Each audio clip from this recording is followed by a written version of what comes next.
2, 1. Hello, friends, and welcome to Sleepless in Drakkenheim, a campaign setting created by the Dungeon Dudes and enjoyed thoroughly by all of us. If you're watching us, you're, you know, nearly 2 dozen episodes in of an amazing story and adventure that we have somehow survived, despite starting this whole game with backup characters, per the insistent authority of our amazing special Dungeon Master Josh Henderson. So you're saying special guest? You're not a guest. You live here. So yeah, and we all live here in Drakkenheim. Yeah, this is his house. Exactly. But anyway, so I'm Charm. This is the channel for Charmed Fantasy with all of us here. Happy to enjoy a roleplay experience, and I'm playing Erasmus von Kessel, aka Ghost, and I'm really hoping I get to see him on the other end of this episode as we'll be starting in battle. I'll be playing the apothecary class, the new class from this module, and it is the mutagenist, and I've reflavored that to be a possessed by a spirit rather than by the need to mix chemicals in my body, because I do that in real life, and that's not as a who wants to role play themselves. So in any case, with that said, yeah, I'm a human, and I did multi-class, and I will get to reveal that in a roleplay moment this session. We'll see. But passing this on to let's do Isaac. Hey, I'm Isaac. My wife and I are Conflux Art. We're dice makers and have been for 5 years now. And then I've also got a Patreon, Conflux Creatures, where you can find thousands and thousands of monsters, and hundreds of spells, all sorts of like boundary support, fun stuff. And I'm playing Phalles the Curious, a newly sworn paladin, and also sometimes wizard, who's just utterly thriving in Drakkenheim, having the best possible time. And on to you, Laurie. Nice. I'm Laurie. I play Ryan Delirium. Ryan's a what are we, level 7? She is a half-elf warlock, straight warlock, pure warlock. And she's Cosmic Patron. That's one of the Drakkenheim subclasses. Great fun, adds lots of oomph. Go Eldritch Blast, and she is getting closer and closer to getting to the Lord of the Feast, who destroyed her family's house and business. And let's get this done and get there, because she'd like to kill him. Josh, make it happen. All right. Hey, everybody. I'm everybody else. And on this very special episode of Sleepless in Drakkenheim, I am also Elias Drexel, the hooded lantern, head of the Hooded Lanterns. Hooded Lanterns, or the head? I don't remember his title. Headed hood. Headed, multi-headed hood of the Hooded Lanterns. Hydra lanterns. Yeah. Hydra, damn it. As he has elected to follow these brave adventurers on their hunt to find the Lord of the Feast and hopefully lead to a successful incursion at the Battle of Temple Gate, which is occurring in game time tomorrow, or rather later today, as it is about 12:45 in the morning, as this mighty small band of heroes has infiltrated St. Vitruvio's Cathedral in the dead of night to attempt to not only clear it, but also kind of cut the head off the snake, as it were, and surprise the Lord of the Feasts before the large host of Garmir that are at the gate can have him at the head of their host. So that's kind of what got us here. What has happened is that these four, I'm going to say three because I didn't choose. Elias didn't choose anything about what happened here. He's just following. Have chosen to go into the catacombs of the cathedral, which is in and of itself kind of a large sprawling thing that has multiple layers of puzzles. There's a lot of interred dead here. and they have been working their way through a puzzle of reflective shield mirrors, and have now found themselves in one of the tomb rooms that is here in the catacombs. And as opposed to the previous tomb room that they were in, this one, all of the candles have been snuffed out. The door was opened by a light being reflected with a shield. And as they walked in, the door shut behind them as they had to bring the shield with them. And as soon as they walked in, the door shut. There was a kind of a quick flash of light in the room as the door opened, and their multiple mummies seemed to be rising from their open sarcophagi. And as the dark kind of settles in this room, the only light you see, Felix, have you pulled out your sword yet? I assume your sword is out. Definitely. Okay. The only light you see is actually a dim light being reflected from Twilight, which is Felix the Curious's. Is it a long sword? It's a long sword, right? It is a great sword. Great sword. Yeah, Glorious. It is So wider than you are. Bailey's has a negative strength modifier. He should not. This is not the weapon he should have. Yeah. However, it is the weapon he found. He's very fond of it. It also gives off a glorious glow, and so within this dim light, it illuminates a room where 6 mummies have pulled themselves off of their sarcophagi. It's actually 7. I'm sorry, because one was holding the shield. Have pulled themselves off their sarcophagi and are now walking, shambling kind of towards you. And that's where we ended last time. So we entered initiative in this darkened room, which, quite frankly, with Twilight is not very dark. You see a mirrored silver shield off to your left, about halfway down the room, which seemed to have been leaning on or being held by one of these shambling mummies, which has now fallen to the floor. It is not broken, but the mummy is totally ignoring it, moving towards you now. So we're going to go ahead and kick that off. And actually, these two are going to go first. Let me adjust my windows here real quick. Hold on. I have too many windows, which is never really a good thing. It's okay.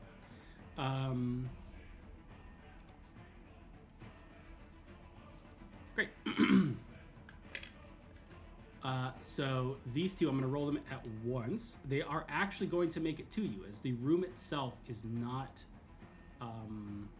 very long. It's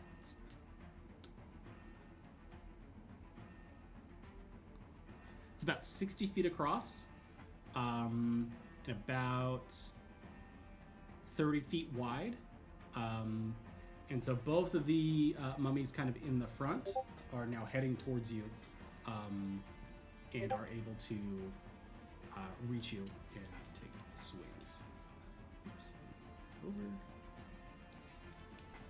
So one of them is going to attack Ryan, and the other one is going to attack. I'm going to assume Felix is in the center, so swing on Erasmus. Yep. Let's see. Yeah, so these are just going to attack you. Great. Erasmus, what's your AC? And you're not transformed, right? I'm not transformed, and I'm not wearing armor, but for some reason, my AC is still pretty good. Holding only a shield, and no longer wandering around with disadvantage to stealth, lunking around. Feeling good about that. Let's see. My AC is, I have it down, 12. Let's see, is 18. 18. Okay. And what's yours, Ryan? 15. 15. Okay. So these both hit both of you. Oh damn! Which is glorious. In Ryan's case, Mummy barely, punch. but- Yeah, mummy punch.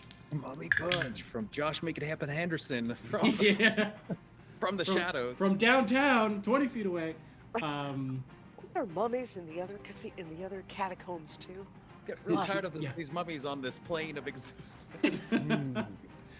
Okay, so Ryan, you take Get off of me. 6 points of bludgeoning damage Ah, and 10 points of necrotic damage. I need you to roll me a con save. I need you to not hit me for that many points. I need you to Yeah, make the con save. It's pretty important. 17. 17. 17, Great. yeah. Great. Good. Excellent. Okay, and then Erasmus, you take 7 bludgeoning and 8 necrotic. Jesus. So I take half of that necrotic because I have the inoculation formula, but we'll say it is the litany of we'll say litany of bodily purity, but it's the formula of inoculation, resistance to necrotic damage. My hit point maximum can't be reduced, and I'm immune to disease, so I don't have to roll against this mummy rot shit. Love that. Love that. We love to see it. I Great. still do take Mummy points of rot's both a curse and disease, right? So like kind of protection against either helps you against both, I think. Yeah. That's great news. It's really gnarly, which is why I need all of you to just go ahead and make these saves for me if you get hit, because that would be Don't awesome. get the mummy rot, kids. Yeah, it's not great. Oh, A reminder, we all have aid. and we Actually, all I have think body it's movement. technically. Let me check real quick because it just says curse, but I think you're right on the. It might just be a curse in 5th edition. Like it's kind of gone back and forth. That's my How much- recollection. It how much says is 8 again? It was 5, right? I think it's 5. Well, hold on, because I think it's. I always cast at the level I have, and it goes Yeah, up. so it's 10 hit points. It's 10 hit points. Yeah. Okay. Okay. I was- Yep. There it is. Okay. You're right. It is both, which is weird. But if you get it, you can remove it by remove curse. Okay. So, or Claire's disease or whatever. But Yeah, that's what it is. They didn't want like paladins to be able to get rid of it for free. yeah. But also like flavor wise, it is a disease. Yeah. Yeah. Cool. Okay. Great. Awesome. So that brings us to Thales. That's your turn. Oh, God. Yeah.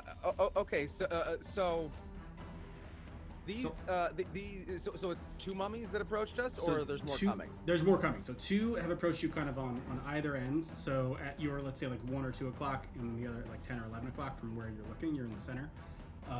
Down the chamber, you see 3 more on the left. That kind of various intervals, right? 30, 40, 50 feet or whatever. And Okay. on the right, there's 2 more. So there's 7 total, 4 on the left, 3 on the right. And they're spaced like sarcophagi would be spaced, right? So that's why they're 10 feet from each other. Okay, So just slowly move forward. All right. So there's 1 kind of on either side that have come in. 2 more distant on one side, 3 more distant on the other. Yeah. Okay. Those 3 distant ones on the left, you said like 30, 40, 50 feet? Yeah. Yeah. Starting at okay. 30, going to 50 for me. Okay. Yeah, I'd like to weave the elder sign and just like center that on those 3 over there. Sweet. Not the and so elder sign. that's in once again look away and he is going to draw a dread rune of fire in the air, and that's just gonna flare to life over there, and it's gonna be intelligence saving throws from each of them. Okay. DC 15. 15. They literally rolled 2 15s. But it's Do they have minus 2 on positive their modifiers? intelligence, Yeah. so yeah. Okay. Okay, and that one failed too. Cool. So they all failed. Okay, so they are all stunned, Okay. and blinded for the duration. I'm not sure what that does. And they're just stunned until they take any damage. Great. Whoops. And Thales is going to, being not in the threat range of any of these yet, he is going to just kind of leap backward. I'm collecting myself. And just kind of back out of the room a little bit. What did your thing do? I apologize. I was looking something up. and It stunned 3 of the mummies that haven't acted Oh, yet. dude. So That's the fantastic. door, I think you closed it behind you because you brought the mirror with you, right? Am I crazy? Or did you leave the mirror on the floor? Wait, brought what in here? Remember, with me? you reflected the mirror with the mirror shield. Did you bring the mirror shield with you? No, the Or is it still there? I figured if I moved the mirror shield, the door would close, and so we left it there. Great. Okay. So the door is still behind you. Okay, that's what I wasn't sure. Because like, I don't know how fast the door closes, but I figure if we pick it up, it'd be closed before we can get it through. Yeah, that's a good thought. Okay, cool. Yeah. Just want to make sure. Cool. Great. So that brings us to Erasmus. Your turn. All right. Let's see. I'm gonna play my song, the song of my people. Oh, Josh, quick question. Yes. The last mummy that we encountered was quite soggy. Are these mummies soggy? These mummies are not soggy. These mummies are perfectly dried out jerky style. That would be cool if I knew any Jerky? fire spells. The previous one was covered in water because it was like leaking onto it, which is the only reason it was soggy. These ones are held together dust. Yeah. Dusty mummies. Yep.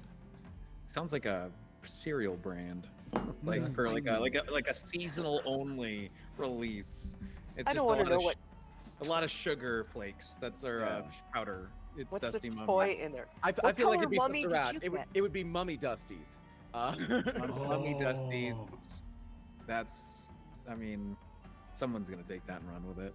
All right, I am sacrificing a spell slot to channel the spirit of Saint Layla, and she howls, not like a shriek per se, but from like the low, powerful feminine voice that is, as deep as most men.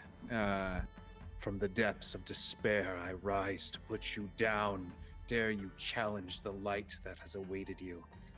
And I'm a swing. All right. I don't have the super boost from Thales. Is that correct? That is correct. Okay. I'm concentrating on Keeping them stuck. keeping these mummies thinking about what that weird symbol meant. Nice. Nice. The mummy college is pondering exactly that. Okay. Yeah. Get those ones away from us. That's why they're standing there. They're like, that was an interesting sign. I wonder what that could be. Fascinating. At the elder sign, get your reading glasses. Yeah. Active intellectual discourse. All right, let's see. That is a 22 to hit for the first attack. Let's see. I'm guessing that hits. Yeah. let me Yeah. know. Yeah. Okay. I don't dare assume, just in case Drakkenheim has a nasty surprise. Stop hitting yourself. Stop hitting yourself. All right, that is going to be. I have this all set up for when Thales juices me up. So I'm like, oh no, I don't have that, and I don't have this, so I don't have advantage. I don't have 56. I just want that juice. Okay, that is going to be 6, 11, 15 damage. Okay. Magic bludgeoning. Okay. Great. And then the next one is a let's see, 19 to hit. Yeah, that hits. Same damage. 14. 15. Oh, 14. I think, was that what I said? Sorry, no. So 15 last time. I just want to make sure. So Let me this is double check.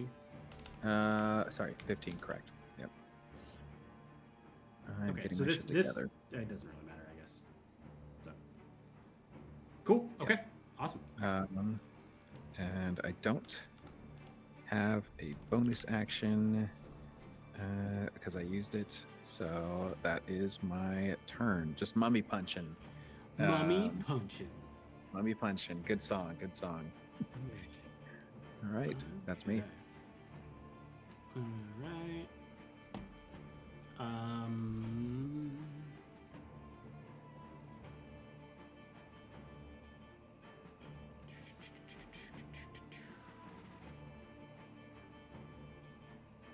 Sorry, I'm reading because it's Elias's turn. He's got this cool mummy thing where he can just kill all mummies on sight. It's amazing. Yeah. He is a mummy hate bear. This is such a fascinating. Okay, the way that this is worded is really interesting. I assume he's based on some kind of class archetype. Which one is it? Well, he actually is his own. Oh, he's got his own. This guy's thing. on stat block. Okay, I'm gonna do this. It's not my favorite use of this, but I'm going to just follow what it says here because I think this is what is part of his thing. Yeah. The problem is that it might get weird because you can't save this. Okay. So you mummy punch, and you kind of step back, take a minute, just kind of filled with rage, and you feel Elias's hand kind of touch you on the shoulder. It says, "Excellent job. My turn." And you feel a like warming around you, and everyone can add a D4 to your attack or saving throw roll, because you can all hear him and understand him. This guy seems like he's got it together. He seems confident. I'm feeling good. And then he kind of rushes between both of the mummies and attacks twice to both of them. Problem is his swords are not magical, so I'm just going to do 2. I do have one thing to add. Is a plus sword? A plus sword is not magical, right? A plus sword is magical. Yes. Oh, okay. Yeah. And any weapon that basically, like, even things that really seem not magical, Yes, at least totally like doesn't seem raw magical. 5th edition, are magical. Cool. Yeah, like Mastercrafted isn't a thing anymore. Really. Okay. Yeah. Okay. Like anything that isn't like in the PHB like buyable equipment guide counts as a magic thing. Got it. Okay. I do have a question. Yes. When that mummy did hit me, it did take, I don't know if it did. It takes 9 poison damage, but mummies and poison, I'm not sure. So it also helps me decide on what I want to I think do. the last mummy was immune to poison. Yeah, it doesn't take poison damage. Yes. Cool. Yeah, because we tried to rewrite it as like radiant damage, and I was like, no, we're not going to do that. We're just going to use it as poison. Like, I think that's fair. yeah, I think that's yeah, fair. yeah. Absolutely. Just to kind of keep things lined up here. But okay, cool. Elias rocks up, gives each of you leadership, and then is going to hit 2 times on each of the mummies here. Feeling so blessed right now, but it's not blessed. Hey. It's good to have a 4th in the party. Okay, yeah, he hits for sure. Actually, I don't even know why I rolled. No, that's dumb. I rolled as such a boss. I'm literally not gonna roll for him with dice. You know, like a 1 always misses with attacks. So. That's true. That's true. Yeah, you roll just to make sure you don't get a 1. Pretty much. Okay. I told players that. Where are my 2 pyramids? All right. Great. Kill.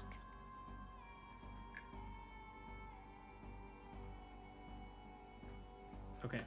And he steps forward to the one that you are going toe to toe with, Erasmus, and in 2 strikes, and the mummy kind of crumples to dust in the ground and turns around and does the same to the other. Let's see how much damage it does.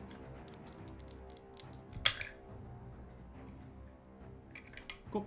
And just and you see that one is incredibly hurt as well. Actually, I didn't even have my D4. Didn't do much. It's fine. We take it. Cool. Yeah, so the mummy in front of you, Erasmus, has fallen to the ground. The saint whispers in approval. In a world that has only known decay, it's most impressive to see someone who is able to weave the blade to strike the heart of it. And he does kind of like an acknowledgement of that voice, which he's never seen this before. He's just kind of rolling with it, and so he's Like just like, nothing. yeah. He's like, we're in San Petruvio's cathedral. I'm not really a San Petruvio kind of guy, but like we're rocking with it. If I'm rocking with San Petruvio or whoever that is, that's fine. Mark. Yeah, You don't get this far in life without learning how to roll with things. exactly, especially in Drakkenheim. Cool. So that brings us to another mummy. On the ones that are blind and stunned. Yes. They do not get a repeated save. They break out automatically if they take any damage. It lasts for a minute. It also breaks if I lose concentration. When it ends, they take some psychic damage. Great. Okay, cool. I just wanted to make sure that they don't get a save on their turn. That was the big thing. Cool. Yeah, so one of the other mummies on Ryan's side, Shamble Sword, it's just going to dash to get to you, but can't do anything once he gets there because it uses his action. So now you have two on that side, one looking really messed up. And they are, let me make sure of the distances here. Oh, yeah. What's your range, or Erasmus? My range? Yeah. As in attack range? Yeah. I think it's only 5 feet. I think we 5 feet. figured out that because I'm large size, it does not increase my reach. Right. Okay. But I'm large size, so my space, is big. But that's my reach is 5 feet beyond my 10-foot space. Okay. Yeah. Okay. I just want to make sure. Okay, cool. Which is really strange. And Ryan, as you have seen Elias Drexel kind of walk up pretty much next to you and cut one of the zombies down and almost, slice up the other one. As the zombie's shambling forward, he kind of touches your shoulder with his other hand and just says, attack. Strike while they're moving. And you go ahead and make a weapon attack as a reaction, and you can have advantage on that. Stop it! A weapon attack? And really? This is new and it's going to be fun. And it's a 21 to hit. 21 to hit. Excellent. Go ahead and roll your damage. And What is the damage on that, sir? On your on your weapon attack. on your grenade launcher? What are you swinging? Yeah. What are you? Yeah, what are you what am I firing? swinging? Well, what are you firing? You have the weapon. Sorry, I thought he gave me a weapon. Oh no, he didn't give you a weapon. No. Oh, got it. Oh, all right, perfect. Well, that's easy then. Hey, thanks for that. And that is a 1. So that's 6. 6. Okay, we'll so he go does ahead and that, and add 8 damage to that. Okay. So it's a 14. So that's 14. And as he says that, and I do it, I'm like, oh, okay. And I make it look like a sword a little bit. Sick. But it's the blast that comes through. Great. Take that one out. No, that one's still there because you attacked the one that was moving. Oh, got it. Okay. Yeah, just says, excellent shot, and kind of turns back to the fight. Great. So those are all useless because they are blind and stunned. So Ryan, it's actually your turn again. Perfect. And you get a reaction back. There we go. Woo! One's close to me. Yes. Yes, one is basically, it's in melee range of you. The other one is walking up behind, or it's actually, they're both in melee range, now that I'm thinking about it, because the other one dashed you. Okay. Melee being disadvantaged. Yes, for a range attack, yeah, it blast. would be disadvantage. Okay. I'll take it. Let's go. That's I Oh, why do I okay. feel like you don't have disadvantage in melee? Does she? Have you always had that? Like you just never in melee? I just never even thought about that. Hi, Warlock. Well, I'm just curious. Like I'm just kind of shocked that you've never been in melee. That I've never thought about that. You had disadvantage in melee as recently as the shambling mounds at Queen's Park. Oh, Yeah. okay. Yeah, all right. That explains it. Explains why Got you it. almost died. Got it. That's the last time I Right? remember. If there's a being- pattern, Yeah, Coming up. yeah. I'm looking for the Oh, pattern There's a here. That pattern. was it. It's now. That, Shit. no, That's that, right. that's what it is. Like, it has come up a few times, and she just rolls with disadvantage and still hits every time. That's 'Cause, true. like, She's got you like know. a plus 80 or something. Also, Well- we fight a lot of enemies that like aren't good at dodging. That's yeah, we true. fight Okay. our Flash Abominations AC 10 Yeah. last Yeah. fight. So that's an 18 to hit, Yep. and the one you said was looking rough, right? Yeah. Great. 8 damage on that. Hey, okay. It's still standing, but looking worse. Okay, let's finish that off. Perhaps. You're just not gonna let me miss, are you? Dirty 20? Yep. Yep. You're good.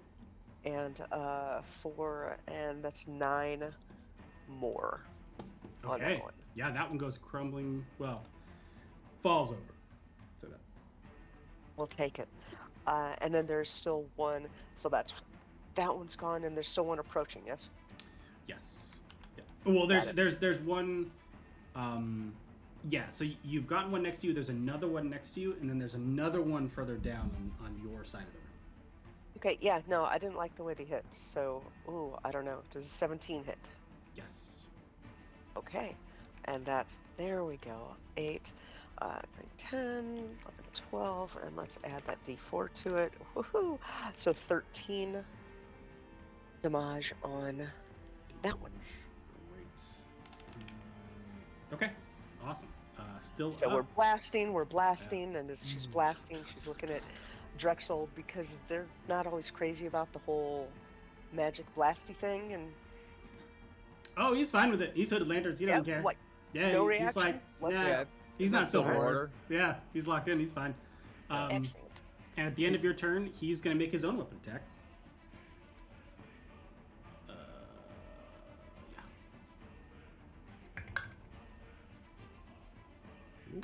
The hooded lanterns are the version of the Silver Order that has fewer hang-ups. Oh, I like them. Right, it's the Silver Order that I What is the, hide. yeah, Oh Silver no, Order it's just a attack, crossbow. Yeah. Yeah. Oh no. I like the idea that you're just giving them cover to ignore it, right? Like they have to be seen to be outraged in front of their buddies, but like you just give them the baseline level of like, well, obviously that's magic, but like I'm gonna pretend I don't know that. I feel like a lot of tolerances for that kind of stuff went up with Drakkenheim, and so if It's you're just a friendly welcome enough and not Drakkenheim, dude. evil, they're like, we kind of think you're evil, but you're on our side, so you're sort of evil. You're on our side until we start winning. Yeah, well, exactly. Yeah, exactly. Team Evil, come on, man. Great. So yeah, as you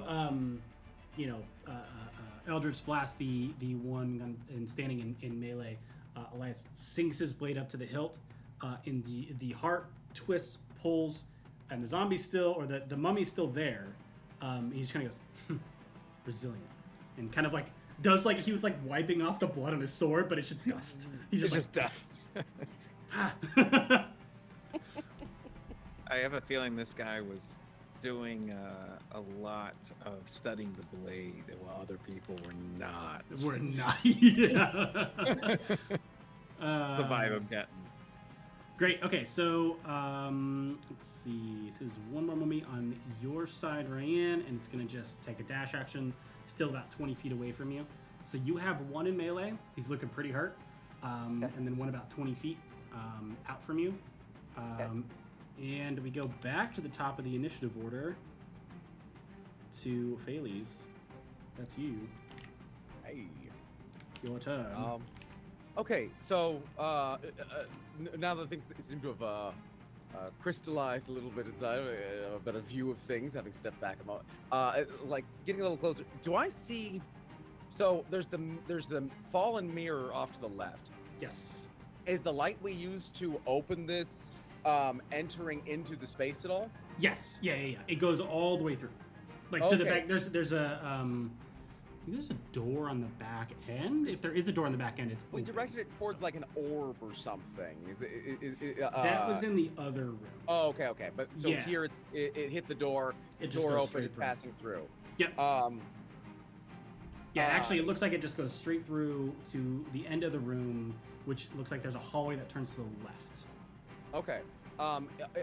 Is there anything else in this space?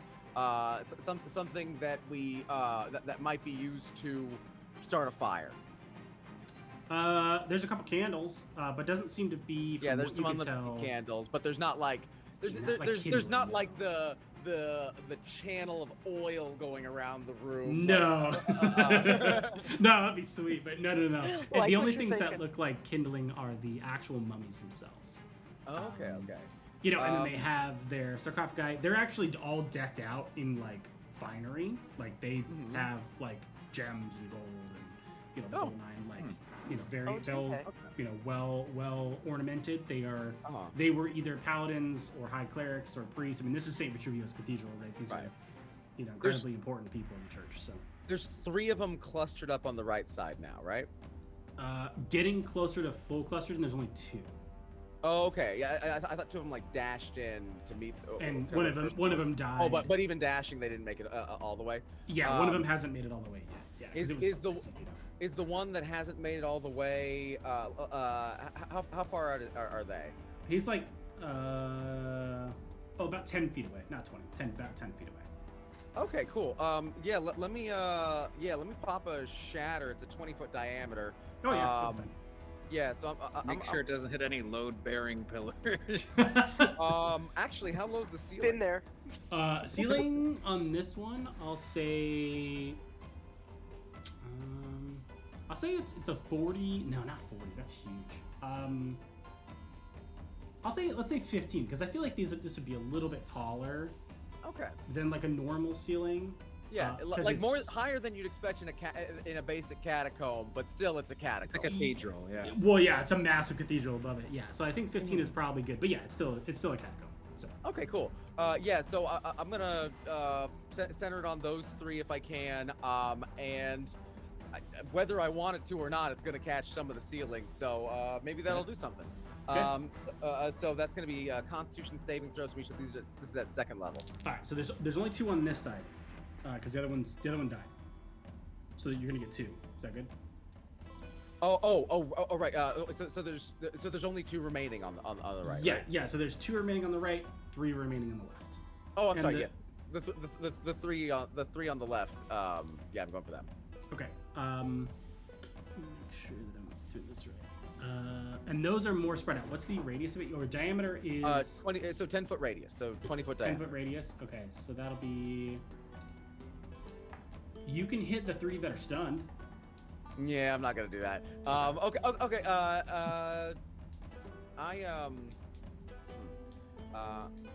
Apologies. Yeah, you can either hit the 2 on the right or the 3 on the left. So you just pick which one, but the 3 on the left are stunned. Oh, okay. So there's 3 on the left. There's 2 on the right, and but there were 7 to begin with, right? Right? Yes, 2 of them are dead. Oh, but right? okay, and the 3 on the right are just okay. Yeah, because you stunned those initially, and then 2 of them were cut down, and there's 2 more on the right side. Yeah, let's pop off in that case a 2nd level comet shards. Okay. At the is one of these uninjured or close to it? Yes. Yeah, uninjured. It's the one that's further back. Cool. I'm gonna pop off a 2nd level comet shards at the one that is about to arrive. Okay.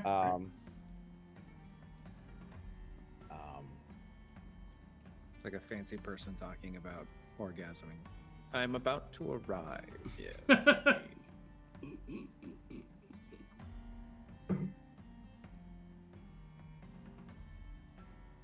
My brain isn't mathing today, and I have to do like odd numbers of dice additions.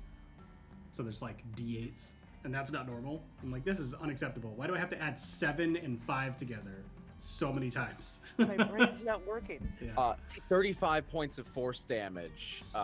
As I take one of these delirium shards out and just crush it in my palm. And the little fragments of it just sort of like burst like through my flesh, right? It just turning into motes of light where they coalesce in the air and then just zip into this thing one after another. Sick. I love it when he does that. And yeah, that's me. I am going to once again back up because yeah. I don't see much percentage in staying close to the mummies. Yeah. I've treated mummy rot. It's bad. Yeah. And Elias watches you do that and just kind of looks back at you, just impressed, because it's now, it's just stuck with a whole bunch of these like almost needle crystals. And he takes a sword and he sheathes it and he goes, impressive, and he pulls out his longbow and is going to shoot at the monster. So I think with this one, yeah. Does he actually hit with it though? He does. Okay. Whew. This one isn't as impressive as a number, but it got a lot closer to not hitting than I was expecting. Great.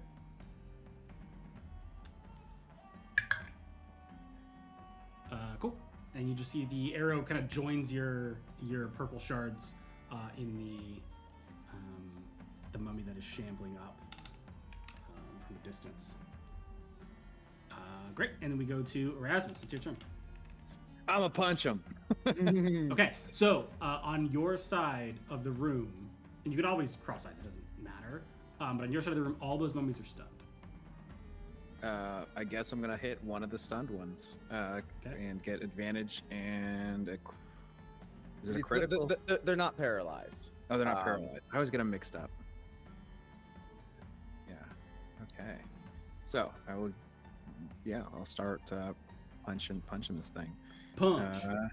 Punch. Okay, that is a hit with 1d something. Plus 17 damage. So 17 damage. 17 damage on one of the ones. Okay.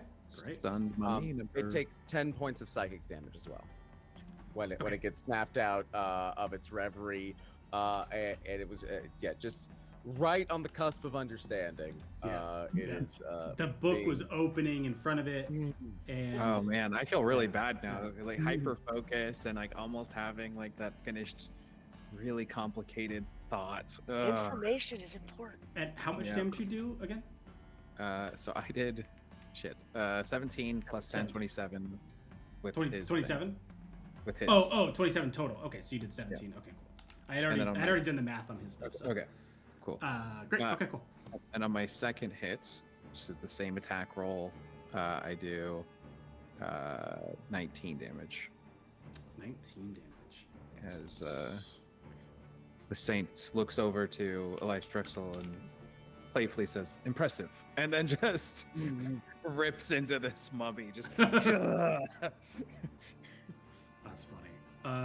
Sick. Okay, so and at the end of your turn, you're punching. You kind of take a step back, and he just yells, "Hit it again!" So you can hit it again. Oh, nice. Nice. All right.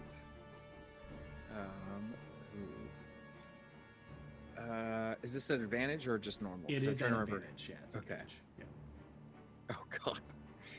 I'll say I went from a 3 to a 4. I don't feel like using lucky here, so the total is 11 to hit. 11 does hit. Oh shit. Yeah. Okay. It's a good day. Let's see. Not if you're a mummy. That's true. Not if you're a mummy. 12 damage to the mummy. 12 damage and an extra math again. 7 damage. So 19 total damage to that mummy. Nice. Is it a D10 or 10? It's 3d6. Yeah. It amplifies it by 3d6. Oh, dude, he's a cool character. He gives us damage. He said, Okay. Yep. All right, cool. Is this mummy still? Oh no! mummy-ing? This thing, and it just crumples in front of you. All right, I'd like to use my bonus action from having dropped a creature to get a Great Weapon Master attack Okay. on the next mummy that is Okay. stunned. Yeah. Oh wait, no, You that can- was you his can move. reaction. That was his reaction. No. This So is this is after your turn. Oh, I thought it was during my turn. I apologize. Yeah. I So thought it's he was after like, your turn. hit it again, like on your turn. Never mind. I got excited. Oh no! That'd be sick. Mhm. No, it's at the end of it's a legendary action, so you get to use it at the end. Oh, dude, he's got his own legendary. Dude, what? This guy's sick. I love this guy. Hey, He is so much more badass. Sweet. Okay, so that one's still blind and stunned. Oh, I wonder which of the dungeon dudes made this dude. I'm so curious. okay, and that guy's actually dead because you made him not live. Great. Okay, so Ryan, your turn. Excellent. There is. Oh wait, sorry. No, it's Elias's turn. I'm sorry. I was like halfway down the initiative order. Hey, for I'm the not getting in his way.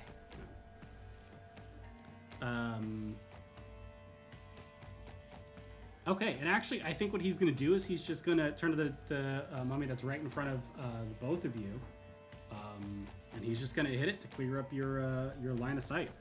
He's a tactician. He knows what's going on. So, You are exactly what we need. I mean, we've been doing fine on our own, but we're oh, happy he to have. missed one. Look, it happens. It's We what all we're have bad days. You know, men of a certain age, they just. Oh, that's not the right number of that. I gotta turn a light on in here. I cannot see. Okay.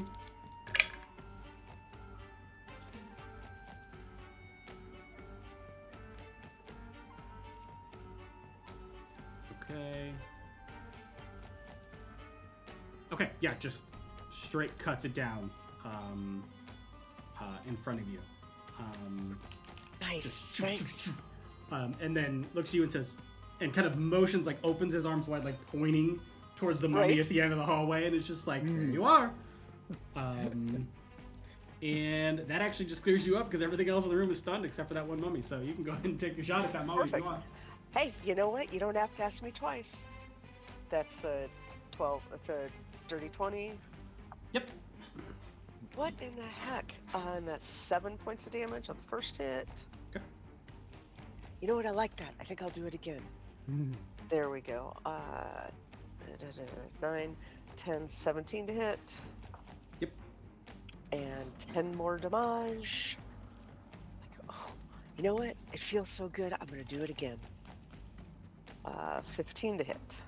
can't go wrong. Yep. And 7, 10, 12 damage. And we notice that when the blast hits the mummy, it's pushed back 10 feet. Oh, you haven't been doing Are your there your 10 perfect. That's funny. Are there 10 feet to push it back? Yes. Yeah. I'm Yeah. choosing at this point. I'm like, you know what? Done with you. Get away. And as the blast hits it, it pushes it back 10 feet. And I'm like, oh. That's new, and I kind of like it. Sweet. Yeah, that one also crumbles, but gets thrown back an additional 10 feet. So new that I forgot about it. So Sorry. at this point, the only other mummies in the room are stunned. So they're both of them on the left side, and they are currently stunned. So we're still in initiative order, but just as a heads up for the order of what is going on. So that brings us to Phalese. Phalese is going to peek in, see that the mummies that he was worried about have been eradicated. Oh, excellent! And he's going to rush up to one of the stunned mummies and kneel down at its feet and pull out a tinderbox and begin Yes. trying to set it alight. Okay. What do you? We got all right. there. Now, We got there. Certainly, starting a fire is within his purview, but can I make a check to get one started under Yeah. duress? I was Survival, trying to maybe? figure out. I was thinking survival. Yeah, let's do survival. I was gonna do sleight of hand, but it's not moving, so you have a little bit more time. But I think your hands are shaking, so let's do survival. The irony of a skill check to determine if you kill something else is survival. Okay, that's gonna be a 13 plus 0, so 13. 13. Yep. I mean, it's not moving. It's standing still, and it's a tinderbox. So I mean, it's a Okay, pretty low so, check. so, I get a little spark started on like the foot wrappings, and I'm. I think it takes a minute, right? It like takes a little bit of time for this so for the flame start to. to. down there doing Yeah. that, and that's my turn. Okay. It's an anime Melancholy is montage. helping me, like also blowing on it, Yeah. or She's at least batting. looking at me judgmentally, which is kind of helping me out. I just love the anime montage of like Drexel as this like, you know, Fate Zero character, Sword Art Online, you know, Yeah. and blasting in the background, Ryan. You're the Juggernaut, spirit. and then it zooms in. Bailey's just, come on, you son of a bitch. with his cat just sitting there going, huh? Just, Ew. Light like it up, playing with Bailey. the Light it little like sparks, just like. Okay, great. So that brings us to Erasmus. Your turn. I'm gonna assume, Thales, that you ran to the only one that you could get to, which is the one that's right in front of you, Erasmus. I will say that at the end of your turn, no, at the start of its turn, it will wake up, take both damage because it's on fire, so it will wake up to the fire damage, and then take the damage from the second that it gets. So, yeah, so that's where we're at. So, Erasmus, you notice that Thales is kneeling in front of one of the mummies in front of you with Melancholia and has lit its like feet wrappings on fire. And then behind it is another zombie that's still trying to figure out the exactly what Thales made in terms of signs in the sky. Do I feel like we're gonna have a flaming zombie attacking Thales in a moment? Is that the vibe I'm? That's about kind of like I mean, the if rock's been kind of nothing pushed is down the done, mountain. Yeah, it's going that way. If the rock isn't stopped, it's definitely gonna boulder its way down the mountain to that direction. Yeah, for sure. All right. I love this game. I also feel like Thales knows that, but is starting to get distracted in fanning the flames with Melancholia. Like, try to shoo her away, be like, no, stop her now. So It's like is slowly entering like sort of like with the idea that he'll get the fire good and started and then stand up, right? And so whether he's prone when this thing wakes up, I think is just dependent on whether he correctly gauges what the point of taking damage is. Yeah. He's Amazing. explaining fire to Melancholia now. Now you know the history of the flame. God damn it, I love this. All right, I'm attacking the other one that is still pondering the rune, and let's see, that is a hit if it's above a 11 to hit. That is a 15 damage plus the 10 psychic. Great. It is 14 psychic this time. Oh, 14 psychic. Oh, damn. So is that 29 damage. 29? Goddamn. And then Sick. my second attack is a hit for 19 damage. 19 damage. I'm rolling really well. Yeah. That is my turn. Okay. And he starts to stride over to where Thales is, but he sees you attacking the other mummy and just says, "One more time for good measure." As he kind of like strides away, he kind of like nods at Ryan and starts to stride towards the bonfire that is being lit, and instead just looks at you and says, "You should probably hit it again." I get max damage for 20 damage. 20 damage.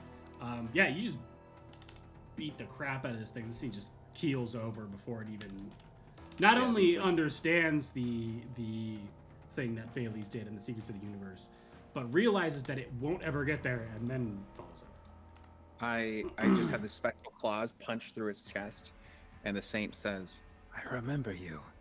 You thought you could buy your way into Celestia. You church donors were all the same," and just rips them apart. Okay, that one's not coming back. I'm gonna remove that from my list. Don't. We love a petty bitch. Yeah, absolutely. Stand that. Petty White? Petty White, is that you?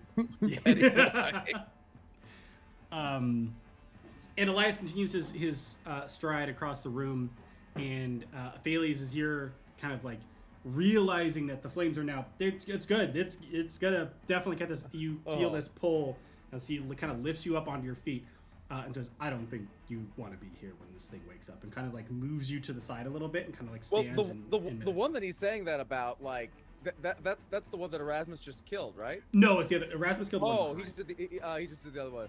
No, I've got a good thing going. A good thing going. At this point, the mummy just Take him. kind of is engulfed in flame. And he goes, Maybe you're right. and goes for the attack. We'll do 4 attacks here. And what should I roll for the fire damage? The fire damage will be on its turn, and you're going to go ahead and roll a d10. Ooh. For the big fire fire. damage. You can go ahead and roll it now if you want. Yeah, for sure. And let me know what you get. And then let me know how much psychic damage it's going to take as well. Yeah, so that's a 10 psychic damage and a 3 on the d10. Okay, so 13. Great.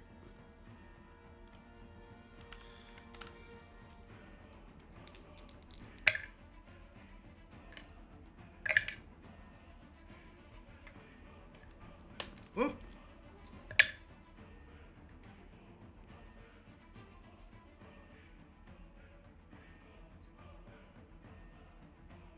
Oh, nice. So he kind of pulls you back in. It's not like a yank. He like pulls you to your feet so you're not prone and in that.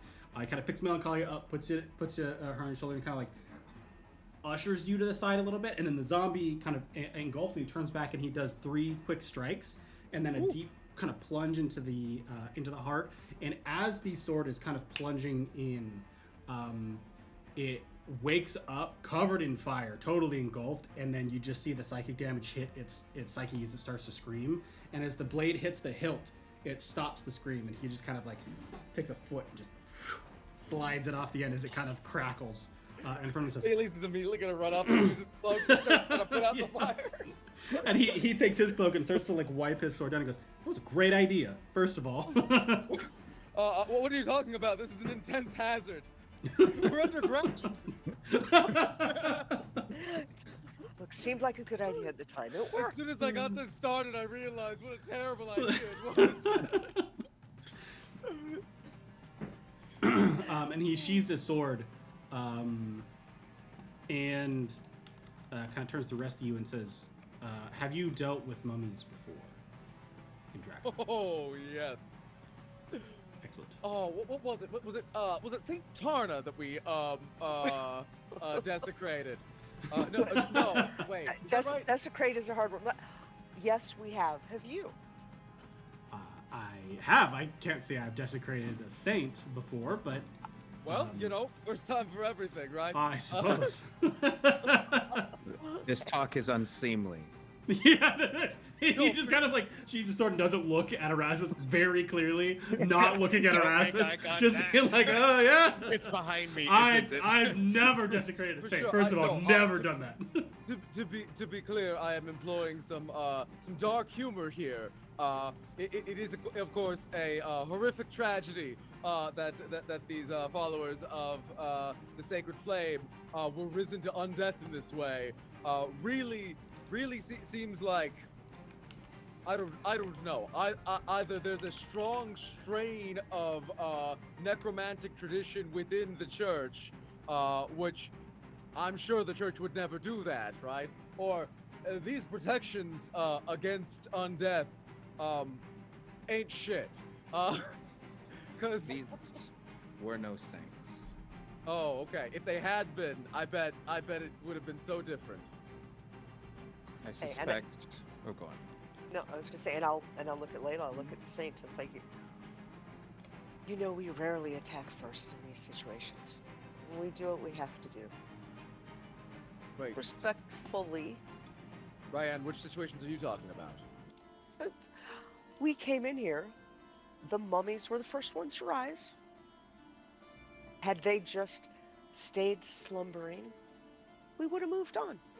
Oh yes, no, of course. I was just wryly referencing. It does seem to be the case, right? That every holy site of the sacred flame we go to is full of undead mummies, right? Like that Does seem to be the trend. more undead than the baseline for Drakkenheim. Yes. Yeah. So, I mean, Something to think about. if this was not intentional, they should revisit their warding practices. That's all I'm saying. What else is in the room? Just the mirror. You notice that all of the mummies have gemstone eyes, and are around their neck or held in their hand is a golden or silver, like holy symbol of the sacred flame. And you see, apart from that, you can investigate the room if you would like, but you see Elias goes over and picks up one of the mummies and walks over to one of the slabs, places it on, pulls out his own tinderbox and kind of looks at Phaedos and goes, eh. Wait, no, wait! And he lights it, and then he goes to light a candle and starts to light all the candles around Bailey's is gonna try to tackle him. Okay. All right. Roll an opposing. What would it be? Dex. Athletics. Athletics. Let's do athletics. You can roll acrobatics or athletics. Bailey's got a. I'm gonna do acrobatics. Oh, no, 14. Sorry, 13 because -1. Okay. Yeah. So you go to tackle him. He like steps like you're gonna get him, and he like steps forward and then kind of steps back into the left, and you just kind of go. Goof. He goes. Oh. We're gonna be fine, and continues to light no, the candles around the slab. Oh, the candles. Oh, yeah. Oh, good. Okay. That's probably a fire hazard too, but I'm more comfortable with that. The fumes down here are gonna be trapped, and also are gonna waft up to the upper layers, where they are perhaps not entirely sure what's going on yet. He continues lighting. He says the other room's candles were lit. I think. We're just going to perform these rites over these. They were lit by magic, but you know. This is true. These ones will not be, but at least in this moment we can give them some rest. This will hopefully keep them down for an hour. Hopefully, or so while these burn down. And he kind of lights the candle and he pops the cork on some water. He kind of shakes it and he dribbles it over the forehead. Oh, good thinking. Corks it, puts it kind of on his belt, and kind of folds his hand, says a quick prayer, and then just moves to the next one. Bailey's is going to attempt to sort of visually mimic like whatever gestures of respect he's doing as he loots the bodies. Just removes their grave goods and if Elias looks over, Bailey's gonna be, necromancers often work their sigils of reanimation into grave goods. It's best to remove everything just to be safe. You see, he finishes lighting some candles and then he kind of pauses and blows the match out after he lights the final candle on the one that he's working on, and reaches over, takes both the gemstones out and tosses them your direction, and grabs the holy symbol and goes, "This is a good idea. That's a great idea." Yeah. And kind of just pockets the holy symbol. Rye's gonna pick up an ace bandage. Rye's gonna pick up one of the mummies. Put it on the slab, just giving him a little bit of help. The only one he does not touch is the one that very specifically Erasmus tore apart. He just doesn't even put that back in the slab. Just takes the gemstones and the symbol and just goes. Now that was not coming back. We're pulling everything off of him. Is this the kind of mummy that's sort of a pinata? Where some of the charms and grave goods are hidden inside the bandages? No, or are they more like display? They're more displayed. Yeah. Okay. Yeah. Well, that's good because that means we don't have to rip them all apart like pinatas. There's one glass piece with a flared base. Yeah. Oddly. Yeah, and But- so or- he as he loots So, that so one. we take all the stuff. Yeah. Yeah, as he picks those up, he hands them to you, Rasmus, and says, "Well done. This one will not reach where they were going. Not by monetary value." I do not think they would have either way. There's a lot of good that is done sincerely to have earned a place here. But even churches are not without corruption. Once upon a time, hopefully the future fate of Drakkenheim will be more careful about being so influenced. Oh, we're talking about afterlives. No, I'm fairly certain that these poor souls pass on to no afterlife at all. That's what seemed to be the case. What was it Saint Tarna who was cursed to undeath just because she was so good at healing? Was that who?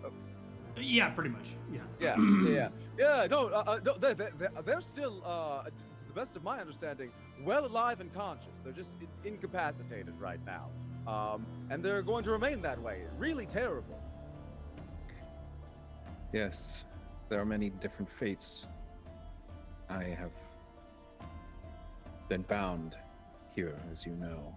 Yeah, I mean, look at you. You could tool around in a boy. That's way better. Let's No, that is uncharitable to Rasmus. You could tool around in a young man, which perhaps not ideal, but far better than the lot of these sorry souls. She will turn to Arian and say, "I don't have much time, but I wanted to tell you that I..." And then she disappears, and Erasmus is the 1 minute of time has elapsed. What? Always happy What were you going to see her. say? We'll see her What? next time. What do you mean? What was I going to say? You said you didn't have much time and you needed to. Oh, I don't I don't. remember. What's the first thing that comes to mind? Pinatas. Of course. And you see All right. Elias is putting in one of the holy relics in his bag and just goes, "Huh, weird. Look at that." Huh. What did we end up scooping up in total? So there were 7 total mummies with 2 eyes a pop. I'm actually going to say that one of the mummies didn't have a second eye because it had an eye patch, just for fun. I was hoping. I was genuinely. I'm gonna steal 100 gold for you for that cool RP moment. Cool. So that is what 7 times 2, so 1300. 1300, Mhm. and then 1 holy symbol per 7, so that is 350. Mm-hmm. Okay, so 1650 split 4 ways. I'm assuming that not because he needs the money, but also he probably kind of needs the money. But also just as a respect thing, we're gonna cut Elias Drexel into. No question. So No question. Absolutely. Yeah, he's definitely not saying no. yeah. Okay, so 412. Wait, no. Sorry. That's just. What's 412 times 2? That's 1236. Cool. Erasmus, you okay with letting Ryan hold on to that? Yeah, I don't Yeah. mind. Just I feel like we're quite aligned as a team. Absolutely. Yeah. Just so we have a pooled account of resources. So we've got ours times 3. Got it. 1237. All right. Beautiful. And as we're looking around the room, nothing in here left. Thales is trying to lift the mirror. These mirrors are quite heavy, right? Yeah, but they're not crazy heavy. They're not like Oh wait, it's a big mirrored shield, right? Exactly. Yeah. Yeah. Oh yeah. What sort of style of shield is it? I've been thinking how tall is it? It's probably about 2/3 your height, Thales. Oh, it's a big shield. It's a big shield. but because it needs to settle into the ground, so it's not flat on the bottom. It's like a, I don't know what kind of shield it is, but it's almost like a point or almost a not a teardrop shape. Kind of a big kite. Yeah, big kite shield. Yeah, that's a better way to put it. Yeah, big kite shield. Because it has to fit into the slot in the floor. Yeah. Which, like, a shield that big, you know, that's for fending off cavalry charges. So you like, even in normal circumstances, you kind of want to stick it in the ground. Yeah. And quite frankly, it's a mirror, right? It's like not a great shield. Well, is it fully a glass mirror? I figured it was just no, like metal. it is, but it's actually like there's glass on the front of it. So it's a mirror shield. Okay. So there's got to be like silver behind it then. Yeah. So this is an absurdly heavy shield. And Bailey is absolutely gonna like heft it and be like, I should use this. This feels good. Yeah, it's not gonna last very long. He's like you can see his arm like kind of shaking, just kind of holding it up for a few seconds. And he's gonna he's gonna like tuck Twilight under his arm because he still hasn't figured out like I think a sheath situation for that. And he's just gonna like two-hand this shield and run it down the hallway. Let's go. You need help with? No. Okay. Let's go down the hall. Wait, so does the light go to the bend in the hallway, or do we have to get it there? No, so the light goes to the bend in the hallway and it hits the wall. Okay, cool. And as you see where it hits the wall, cameras out of focus. Yeah, you got it. On the floor you see another X. And it's a right turn, so it immediately turns like 90 degrees to your left. Oh yeah, I'm gonna like jam it onto the X. Okay, so you push in the X and kind of angle it down the hallway, I assume. And the light shoots down the hallway into what before was a pretty dark hallway. We're gonna sweep it around until it like hits something that looks right. It collides with a wall that has a symbol on it, and as soon as the light hits it, the wall just kind of goes and slides down. Did I catch what that symbol was? It just or is that outside the range of my vision? Well, so you saw it did have something, but as soon as it hit, it lit up. Like it's a really strong light. So it kind of obscured it for a little bit, and then it starts to slide down. You caught like a symbol of fire on it. But which is normal. Like a lot of the symbols you've been seeing, it's sacred flame. One of the symbols that I'd expect to see in a temple of the sacred flame. It seemed like it was built into the catacombs, not just added on. Gotcha. So, and past that, you see a larger kind of circular room with stuff in the middle of it. So it depends on if you want to go in there or not. Let's get in. Doesn't even matter what this stuff is. I know we're going in. Let's go. Go ahead. Yeah. All right. I will kind of check Ryan as I walk in. My wounds are fully healed because I heal my wounds over the course of a battle in that form. So I'll check Ryan out and go, "Oh, you got hurt. Are you okay? I've got a doctor's bag." I forgot in my inventory. My character starts out with a doctor's bag. Nice. Like those, yeah, you know what? Those mummies packed more of a punch than I wanted them to. I'm okay, but, and if I see the doctor's kit, it's like, anything you can do? Josh, can you like tell me like what a like apocalyptic doctor's bag would have in it that just no one would really want to be treated with? Oh yeah, I mean, you know, it's got Never mind. lot of potions, like a lot of like jars filled with liquid. I will say the world's scariest syringe. Like it's like when it's one of those things that you can see. It's got a lightning bolt bend in the middle. Yeah, it's like not a needle you want inside you. Rusty as hell. Yeah. One of those good like spinal fluid butterfly needles. 100%. That's exactly what it looks like. I look at Definitely that, got I'm like, bone saws in there. Yeah, it's a miniature bone saw. There's a whole bunch of like moldy bandages. Baby's first bone saw. Baby's first bone saw kit. It has a like string, like leather string with a wooden bit at the end of it, and so you can twist for a tournament. But the wooden bit also has teeth marks in it. Oh god! One of those like pull start trepans Yeah, Oh, lamp God. like a lamp oil powered, like jaws of life. Yeah. Yeah. And then all of the jars, they're filled with some type of liquid. None of the liquid looks good. It doesn't look like moldy or gross. There's not like things in it. But man, do those liquids, there's not supposed to be that color. That's like not a good color. Amazing. Thank you guys for indulging me. Absolutely. You know what? I'll Get some high-proof vodka in there. Yeah, that's in one of the bottles. Yeah. The other one looks like water. It's just like, no. That's Right. Everclear. Yeah, I can still take a few more hits. I'm all right. Oh, you're sure? Bailey's is opening up his doctor bag, and It's just crystals. it's an It's equally arranged collection of I don't know, like vivisection equipment.